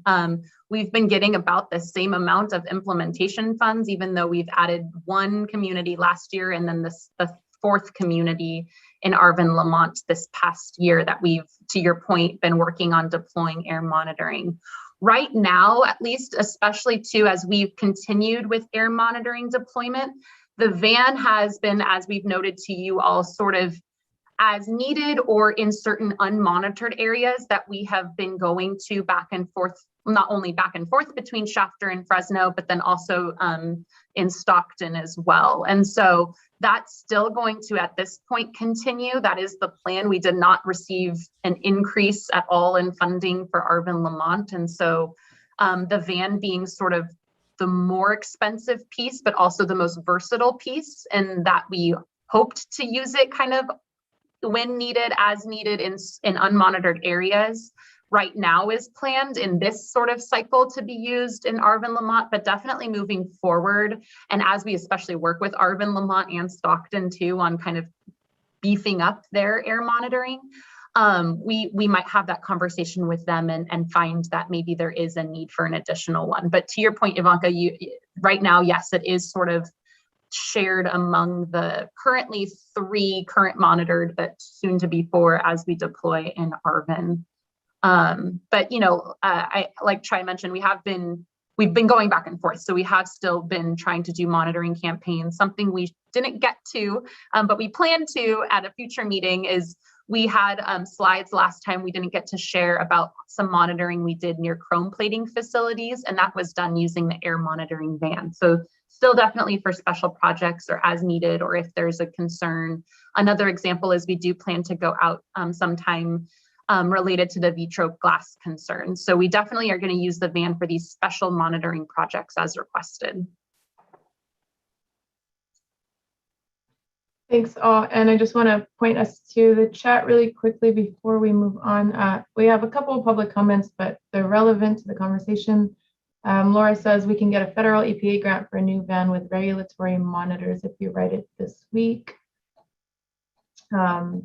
And there's a question about the 617 monitoring data, if it's informing burning curtailment status. Also a public comment. So I don't know if you want to wait to address that toward the end or. Maybe toward the end, if that's okay, during public comment, just because we do have, this is kind of the first time on the agenda, we have our Caltrans partners, and I know they have a quick update they'd like to provide. And so if we can move to the agenda stuff, and then we can continue to address public comment at the end, we're definitely happy to stay on. Perfect, we'll loop back to that. Thanks, Jess. All right, so with that said, I'm going to pass it to Scott. He's going to do a brief presentation on a current project, and then we'll open up for discussion. Oh, thank you, Jessica. Let's see, you already have looks like our Spanish version on the presentation. It is a combined Spanish and English. So hopefully everyone is able to see it. Perfect. Thank you very much. So my name is Scott Friesen. Hopefully you can hear me okay. I am the Caltrans project manager for the Fresno 99 El Dorado to Clinton pavement rehabilitation project. This project was initiated with SB1, better known as gas tax funds, back in 2017. Caltrans previously presented this project to this group back in mid-2019 when the design was in its infant stages. And now we've been given the opportunity to give the group an update on our progress just prior to the release of the draft environmental document to the public. So we will keep this presentation short, as Jessica mentioned, about 8 or 9 minutes, but you can see the extended version of this presentation on the website. I see it's all already available. So we can go to the next slide. Perfect. The purpose of this project is to restore State Route 99 to a state of good repair with long-lasting pavement so that we can minimize our maintenance and construction staff exposure to live traffic and minimize expenditures far into the future.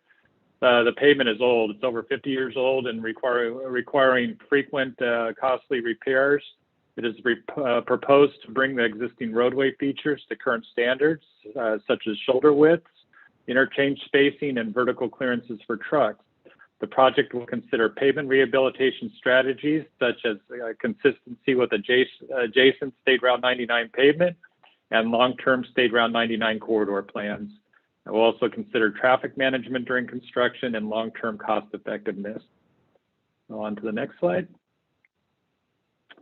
Okay, the project description. I've listed some of the main proposals for this project. We would be replacing over 3 miles and 6 lanes of State Route 99 pavement with long-lasting reinforced concrete pavement. We would be replacing 4 overcrossing bridges at El Dorado, Railroad Bridge, and Belmont and Olive. We'll be widening 3 undercrossing bridges at Nelson, McKinley, and Motel Drive, and removing the overcrossing bridge at Tillman and Pacific. The bridge work is needed due to the age of the structures, non-standard truck clearances, and need to be able to reconstruct 99 and maintain 3 lanes of traffic in both directions at all times. So we are proposing to remove the Belmont and McKinley ramps. In our extended package provided to the district, we discussed the reasons for the Belmont and McKinley ramp closures. Those revolve around providing safer traffic movements and reducing congestion. Some more information in that packet.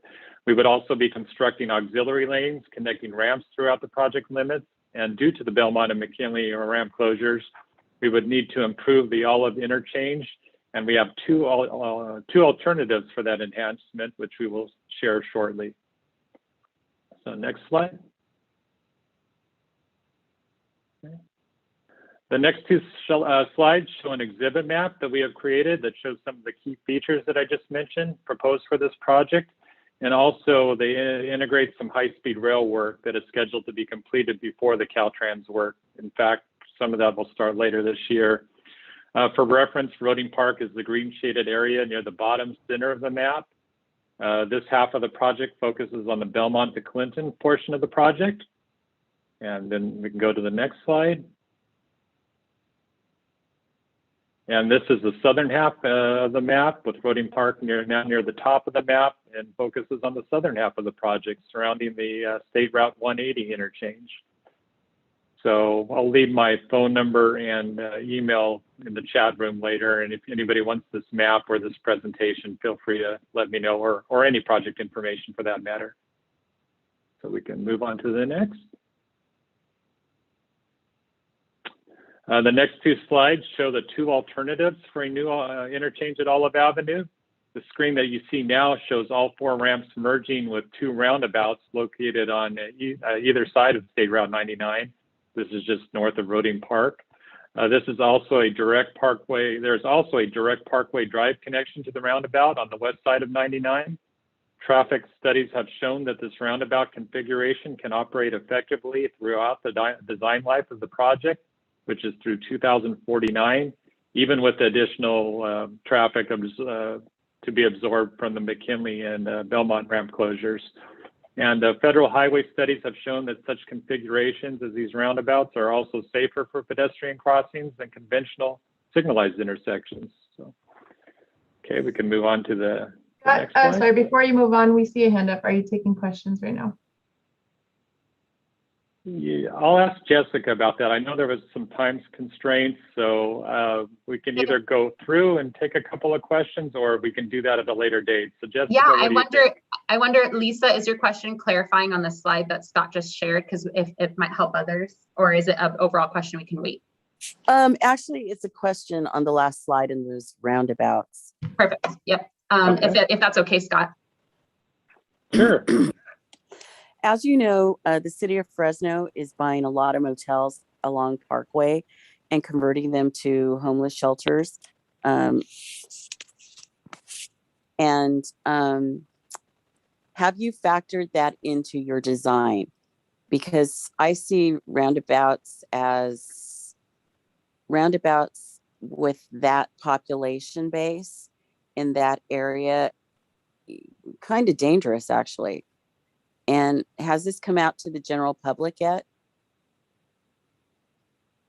These were presented to the public at a October 2019 public showing of the maps. This is one of our alternatives, and it's currently one of the two alternatives in the draft environmental document. So we put a lot of time and effort in looking at the safety of such configurations, and they are considered a safe alternative, actually safer than a signalized intersection from the studies that we've looked at. So there has been, in short, we have put a lot of thought into the safety of getting pedestrians through this area. Yeah, but that's your average pedestrian. You're dealing with a specific group of individuals that tend to have propensities for higher incidences of substance, mental abuse, and drug abuse. And also, 2019, that was way before the city decided to buy this. Is there any way that you would consider re-examining that or looking into that again based on the massive change of use that is occurring on Parkway? Just out of a safety issue. We are definitely, why we're circulating the project to get these types of comments and concerns, and we're very interested in receiving those. And we've done our part. Now it's time for the public to review what we've put together. And we've noted the many pedestrian accidents in the area, but our studies are showing that these will occur, but this is a safer way than a signalized intersection. There's a lot of safety features built into the roundabout, slowing down and easier to view the pedestrians as they're coming off the street, whereas a signalized intersection, you might be going through at 35, 40 miles per hour. So there has been a lot of thought about that, but we're welcome to hear more thoughts. And Scott, dealing with community and equity and cultural competency of the department, how many people in the design squad or in the process of in the Caltrans department are well versed on communities of impact dealing with the homeless other than moving them? Lisa, that's probably a large question to answer, and I don't know if we can tackle that one tonight. We do have staff devoted to those studies, but I'm mentioning at the end, this was meant to be a briefer presentation, but we're going to make ourselves available for everybody to absorb this presentation and formulate questions and bring back that staff to specifically you and I should talk, address those types of questions. We should continue this conversation after this, actually, because I have definitely issues. Great question, Lisa. Actually, just so everyone knows, Jess will sort of field the question, see how everyone feels about maybe continuing this discussion on a separate meeting, so that for those larger questions we have space and time for. So thanks for that question, Lisa. Yeah, thank you, Lisa.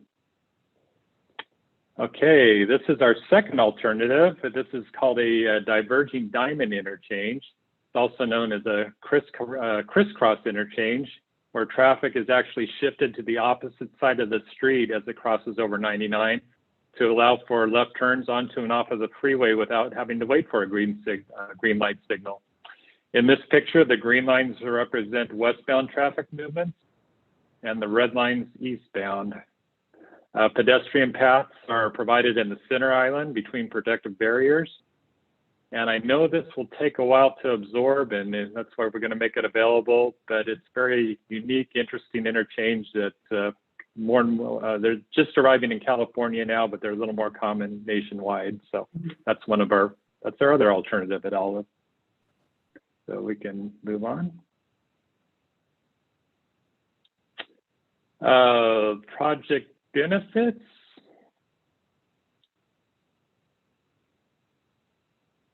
This slide highlights these benefits. We'll start with worker safety and the minimal post-project repairs that will be needed on 99. We propose to standardize or upgrade current 99 features, including interchange spacing, shoulder width, truck turn, truck clearances on bridges, traffic management devices, safety barriers, and many other items. New and improved pedestrian facilities, including sidewalks and ADA curb ramps, will be installed throughout the project area. And we're aiming for a much more attractive state Route 99 with new landscape and decorative walls and bridges throughout the corridor. The interchanges will be safer for vehicles and pedestrians with updated design features. And lastly, we can't underplay the reduced congestion on the 99 that will result from the removal of the Belmont and McKinley interchanges. So we can move to the next. We are currently in the environmental stage of this project, and as mentioned before, we will be circulating the draft environmental document to the public shortly. This slide, along with others, again, are available in our extended presentation and contain information on the environmental process, the reports and analyses that will soon be available to the public, and some of the highlights of the community interaction that has occurred to date. So next. Okay, on this slide, we have listed some of the community outreach that we performed. The outreach was kicked off with a public meeting, as I mentioned, in later 2019, and will continue with the circulation of the draft environmental document that will follow. There's obviously many businesses, parks, schools, and constituents impacted by this project. Here's a sampling here. But we field many calls weekly from concerned businesses and citizens. So trying to do our best to make everybody aware of what's going on, including our time with this group here tonight. So next.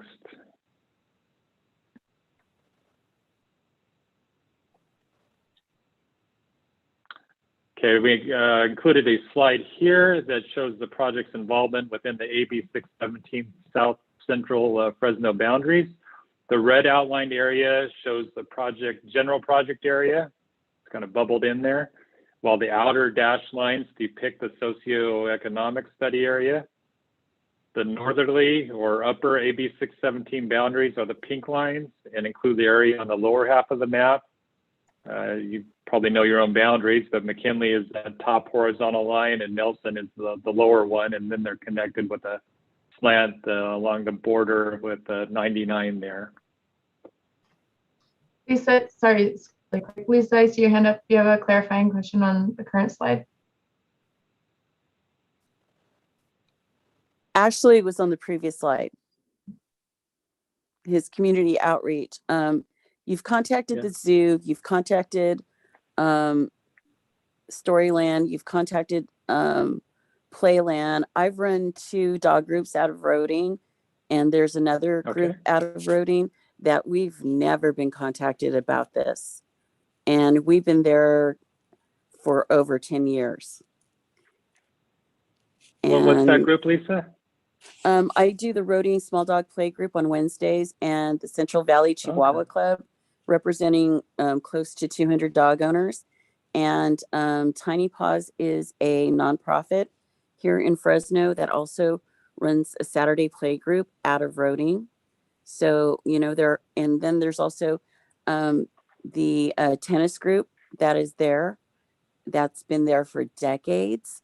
So when you go into the park, it's just not only, you know, the big dogs, it's also the small little dogs that have been there as well, especially since we abut the freeway.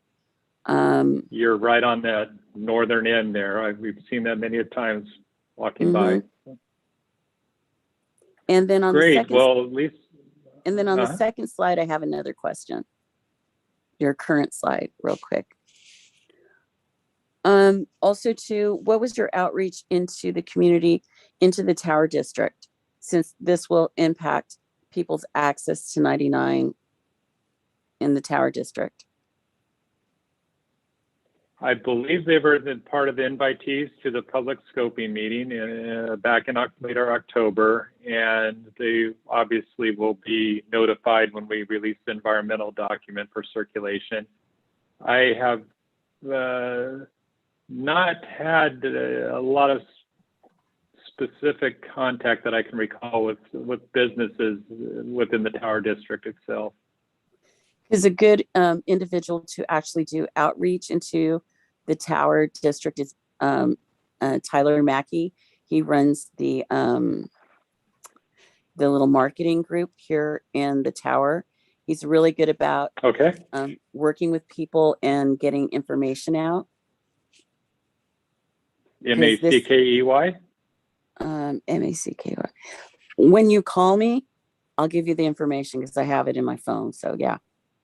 Okay. Thanks. Okay. Thanks, Thank you. Lisa. Sorry to interrupt. So I know we are kind of pressed on time, and I see a couple hands up. So we ask that we limit the questions here for just clarifying questions on the presentation. We can set up another meeting, or we can contact Scott directly for any specific questions. So we just ask any clarifying questions and thought of time. Ivanka? Yeah, thank you. Just to clarify, the outreach is not over, correct? The Right. slide that said environmental process and you listed everybody, those are the communities and the entities that you still are going to outreach to? That community outreach slide showed the agencies or entities that we have had contact with. And that doesn't represent everybody, of course.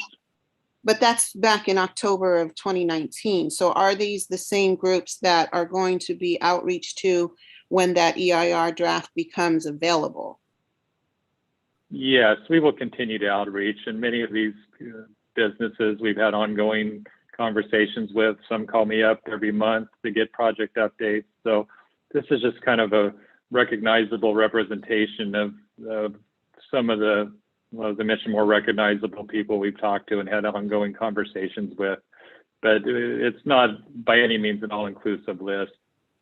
And we will continue to outreach as we go through the public circulation of the environmental document.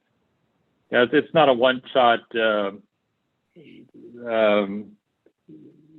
correspondence. It's been ongoing with many of these companies and citizens and small business owners and so forth. Okay, thank you. You're welcome. Scott, this is Ed. We're getting close to time. Can you, how many more slides do you have in your presentation? We have one wrap-up slide and we're done. Perfect. Let's get her on. Thank you. Yeah. Okay. We're wrapping up the environmental document later this year. Once again, draft environmental documents going out shortly. So we hope to, somewhere around fall, we hope to wrap up the environmental document and then work heavy on the design of the project and complete that in approximately 2 years and start construction in later 2024, if everything goes well. Olive Bridge would be one of our first action items, and we would that would be closing, and we'd probably be tackling that in 2025. We have to complete the Olive Interchange before we close the Belmont ramps and work on the Belmont structure. So that would be permanently closed according to our current proposal in 2026 or 27. And then we're hoping to complete construction by the end of the decade here. The total project cost, including design support costs and construction and right-of-way, is somewhere in the $450 million range. So the state has a lot of funds invested in this one. So that does conclude my presentation. As mentioned, I'll put my name and email address in the chat room, and feel free to call me at any time and invite us back for more questions and information where we can bring more of our specialized staff. I know there's a lot of air quality and issues regarding what we're here for tonight. So let us know, and we'll be ready to come back and present more and answer questions. Thanks, Scott. And one thing, oh, sorry, Ed, if I can I'll just tag on, is that the draft environmental document, we will help distribute to this group. So when that is available for public comment, we'll get it out to all of you based on kind of our ongoing commitment. Oh, that's great. That'll help our outreach that much more, make sure nobody falls through the cracks. So appreciate it, Jessica. Great. Thank you, Scott. Let's move on to next steps in our agenda setting, if we could. So. Yeah, I think we have one more update from CARB, and then we can move on to. I'm sorry. No worries. Brian? Thanks, Jim. And I'll keep this super quick. In the chat, I'll send links. We just have our CARB board meeting tomorrow, where we are considering communities for the next year's selection. So if anybody's interested attending that are commenting is at 4 p.m. tomorrow, and I will send links to the agenda in the chat right now. So thanks. Awesome, thank you. And just really quickly, Scott will be sharing his contact information on the chat. So if there are any more questions for him, please feel free to contact him. And thank you, Ryan, for sharing that as well. All right. That said, we can move on to next steps and agenda setting. Let's see. Share my screen really quick. Okay, I have quite a few announcements tonight, so bear with me. Let's see, so in the last agenda setting meeting, we did have a discussion that we do tend to always run out of time because we have a lot of things to discuss. And as you all know, we have quite a few running agenda items that require additional time. So we have the continued budget discussion as well as the in-depth area source discussion. So someone made a suggestion during the agenda setting meeting to divide the meeting into two parts, where we have the shorter part, which will be dedicated to time-sensitive updates and standing updates, and the latter part to be dedicated to a major agenda item.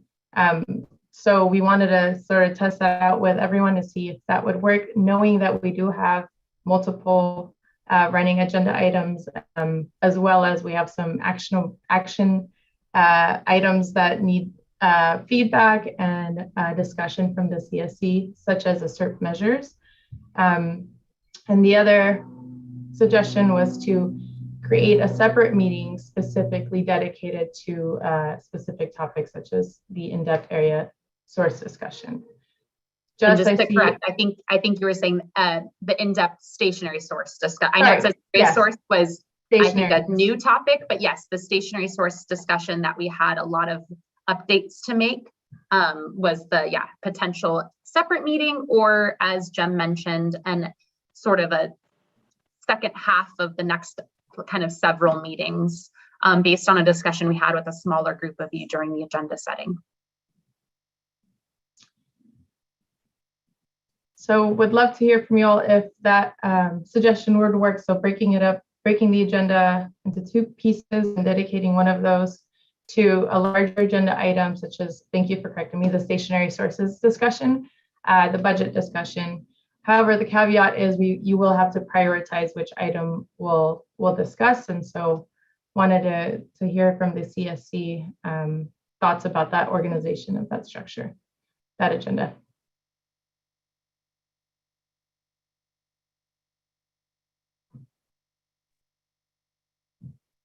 I can also offer, I know I don't want to put anyone under pressure. I can also offer, if you all sort of appreciate and trust sort of the smaller group of you that meet and do sort of the agenda setting, we can also have this more in-depth discussion about the agenda outline during the agenda setting. I think there was just a request from, I think it might have even been Naimeen who suggested we propose it here, see what people thought. But if there's no strong feelings either way, the agenda setting group is happy, I'm sure, to kind of take it on.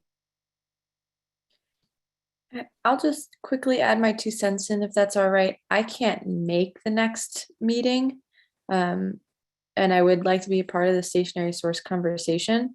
So selfishly, I would like to save the stationary source for April, but I understand that as selfish and has nothing to do with everyone else. So apologies. My comment, I don't think that's selfish at all. I think your work on that was exemplary, and I think we need to honor that work and do it at a time when we can do it in a thorough manner. So thank you for letting us know, Genevieve. Naimeen? I think that not only because Genevieve will not be here next month and she has been leading this report on stationary sources, but also because the budget is time sensitive, so why don't we, if the group agrees, select that as our large, or long item to discuss, and then we table the stationary sources for April. Thank you for the suggestion. Are there any objections to what Naimeen proposed of prioritizing the continued budget discussion for our next long item agenda topic for next month? Awesome. Also, since not everyone can make it to the agenda setting meeting, this is also an opportunity for folks to propose or suggest any agenda item topics. And as a reminder, if you can't think of it now, you feel free to email or call the Air District anytime ahead, and then we'll be sure to add it into the agenda setting meeting next week. All right, so following up with some announcements. I'm sorry, I'm gonna go over action items really quickly to confirm it with a group, and then we'll wrap up with several announcements. So I'm gonna just quickly share my screen.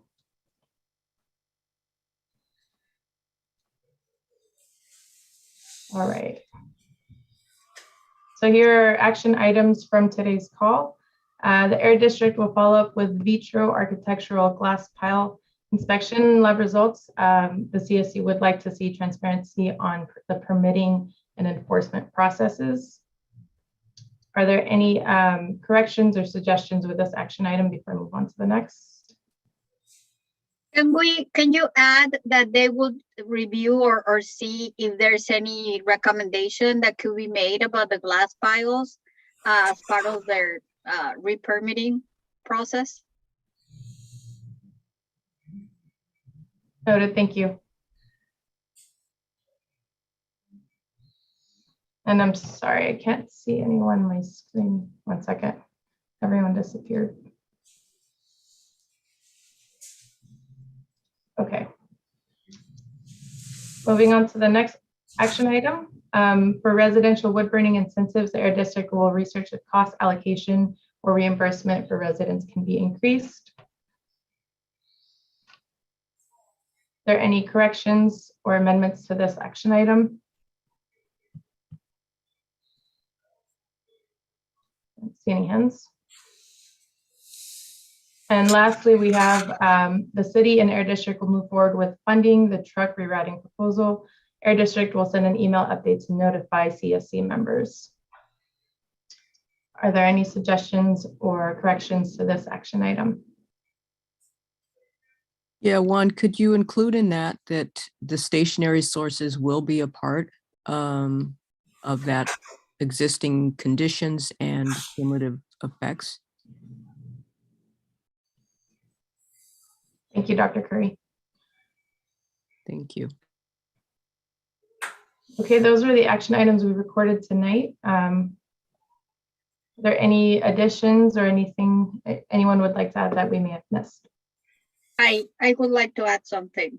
Can you add that when we receive the update of the air monitoring, that is not only about the monitors themselves, but about the outreach plan, so that we don't have to go and look for it in the website. I thank you, Jamie, for sending that link, but I think it would make more sense to add that to the update. Sorry, I mean, can you repeat that last piece, the air monitoring update as well as? Yeah, that there is a plan that was developed and Jamie put in it says air quality monitoring outreach plan. So can we hear a little bit of this outreach plan in addition to only what the data of the monitors is showing? Noted. Thank you, Naomi. And we see a thumbs up from Jamie to confirm that. Awesome. Okay. One more thing. Did we come to a conclusion or add some next steps on what would be done around the residential lawnmower program? Was there some next steps that we added? Was there something that we will be following up on for future meetings? Yes. Go ahead. Yeah, I was going to say, I think we took a lot of notes. And so maybe to make sure that there's an actionable next step is we will follow up ahead of the next meeting, probably to reach out to some of you who maybe volunteered some ideas and thoughts. And then maybe the action item is at the next meeting. Well, probably before, maybe Jamie, I'll look to you on timing when we can provide a full update as to what the actual plan is. Correct. We'll research some of the locations you were given. I kind of felt that we had consensus on maybe doing a few events, 3 maybe, and looking to really target the outreach in those communities where we think some of the greatest income need might be. Awesome. Thank you both. We've noted that as an action item. Okay, moving on. Thanks for bearing with me. I know we're a bit over time. So we have quite a few announcements. Just a reminder for the March and June CSC meetings, they will take place on the third Wednesday of the month instead of the second Wednesday. This is due to the TCC scheduling conflict. As Stephanie mentioned, the contact list has been developed that was requested by a CSC member, and we will keep that open. So if you want to add your contact information on that Google form, I'll actually share the link in the chat right now, just in case someone needs it. You can feel free to add that. And as a reminder, this is the contact form that's available to the group for you all to contact each other. And it'll be shared on the website under steering committee documents. So you'll find the contact list there. Just another announcement, we held an information session yesterday where we provided an overview on how to complete direct deposit and W-9 forms, as well as instructions on how to join meetings and select meetings from different devices. So the recordings and the slides will be found on the same page as well. I believe the slides are on there now and the recording will be uploaded soon. Second to last thing, since not everyone can make it to the agenda setting meeting, we'd like to invite anyone to volunteer to be a co-host for next meeting. I do want to remind everyone that we have simultaneous interpretation and would love to take advantage of that. So if there are any Spanish speakers who would love to participate as a co-host, we totally encourage that. As a reminder, as a co-host, you can, determine your level of involvement. You can have light touch in the process, or if you'd like to have a larger role during the meeting, we welcome that as well. In fact, we encourage it. It's however you envision your role, and us as facilitators, as well as the Air District, will support that and really collaborate with you in the planning process. So do we have any takers, volunteers for any co-host for March? Jim, I just want to piggyback off of what you just said. I think co-hosting is a matter of style. How do you paint a picture? We all do it differently. And it's, I think, very important for our Spanish-speaking residents to believe that they have an option to be a part of this also. And I would encourage that. I want to thank you guys for tolerating my co-lead tonight, and look forward to helping whomever is going to be co-hosting our next meeting in any way I can.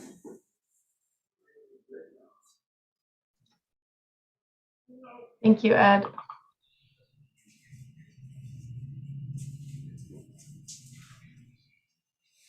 All right, I'm not going to put anyone on the pressure, but as a reminder, we have an open spot for March co-host.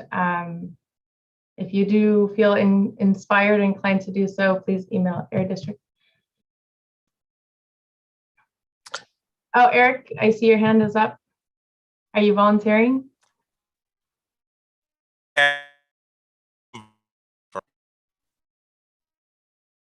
I couldn't hear you. Did anyone else hear that? Can you hear me? Right now, Eric. No, I heard a sound, but we couldn't make out what you said.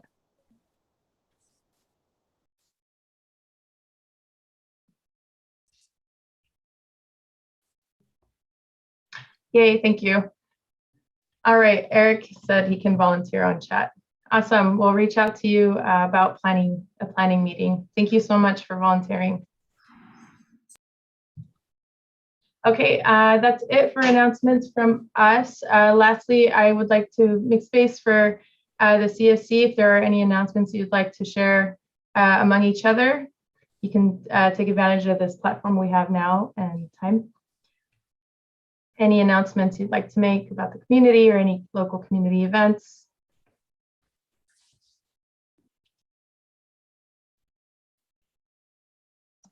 I do have an announcement. On the 22nd, February 22nd, I'm checking my calendar, so bear with me. From 5 to 7, there is going to be a virtual climate justice and the scoping plan. So it's like a workshop where we will be discussing CARB is undergoing their scoping plan, and they will have workshops throughout California, and we're hosting one for the Central Valley that day. We will have simultaneous interpretation, and it is important because sometimes our voices are not heard about what policies are being implemented statewide. So we encourage you to participate, and there's going to be a variety of topics. So if you want more information or don't understand really what the scoping plan is, feel free to send me an email, call me. I'll be more than happy to explain you, and hopefully you can join. Thank you, Naimeen. Eric, I saw your hand up. Did you want to say something? Yeah, can you all hear me now? Is that okay? Yes, we can hear you. Okay. I just wanted to say happy Black History Month to everyone, especially those who are descendants of enslaved persons that extend beyond the African diaspora. And then I wanted to center that the Central Valley Urban Institute will be convening a panel discussion at Fresno State on the 25th that will feature the chair, Camilla Moore from the California Task Force on Reparations. And the panel discussion will also feature 2 Fresno State faculty members that are technical experts, and it will just be a public dialogue that centers the Central Valley making the case for reparations. That will also it spawned from a piece of legislation by now Secretary of State Shirley Weber, then Assemblywoman Shirley Weber, so to steady reparations in the state of California. So that's going to be really exciting. We'll also be having a panel discussion at Washington Union High School, which is many of the folks that are in the footprint of the AB 617 sphere of influence. A lot of those students attend Washington Union, and so we'll be doing some Black History Month celebration activities with those students at the high school, and we'll also be featuring a civic engagement panel of local leaders. So we're just really excited about that. I wanted to share with the folks here. We're also going to be in Allensworth, which is a historical Black settlement, this weekend on Saturday. With a number of other Black-led, Black-serving organizations from across the region to celebrate the Founders Day by Colonel Allensworth at the State Historic Park there. So happy to send a flyer out to you all and be shared amongst committee members and even posted on the Air District website. Thanks. Thank you, Eric. Are there any other announcements you'd like to make to the community? All right, thanks all for sharing. Got lots going on this month. So with that said, we can open it up to public comment, and then I do want to revisit the 2 comments that were made in the chat. So I see that we are over time, so if you would like to stay for this discussion, you're more than welcome to do so. So revisiting the 2 comments that were made, the first one, the monitors in 617 are frequently showing the worst 24-hour PM 2.5 levels in Fresno County. Is that 617 monitoring data informing burning curtailment status? I believe that question was asked during the air monitoring update. It was. I used to be in charge of that group before I moved over here, so I will double check. As I understand it, I believe we are using the regulatory network, but I will check in with the team to kind of see what is going on. Under kind of typically and understandably, given kind of what the regulatory significance, not only of the rule, but of like the monitoring equipment that we operate on the regulatory side versus the community side. That is why we would use that network. But just to double and triple check, I will get back and report back to this group the kind of final answer to that. Awesome, thank you, Jess. And then the second comment was about, seems to be a lot of interest around this, the federal EPA grant that I think was shared in chat. Yeah, no, I appreciate that. I definitely, I think it is something that our team, again, is aware of, but I have just flagged our director over that program and just to see what opportunities might lie there. I think that's a really important thing to continue to look for opportunities and look for funding. So I super appreciate that. And just kind of a quick look at it, it does definitely sounds like something that is directly kind of in our purview. So I'll check with the team on the status of what our plans are, and again, update everyone if that's something that we are pursuing. Awesome, thank you, Jess. All right, do we have any comments or questions on YouTube Live team? Looking for faces here. Nope, okay. Any last comments or questions from the group?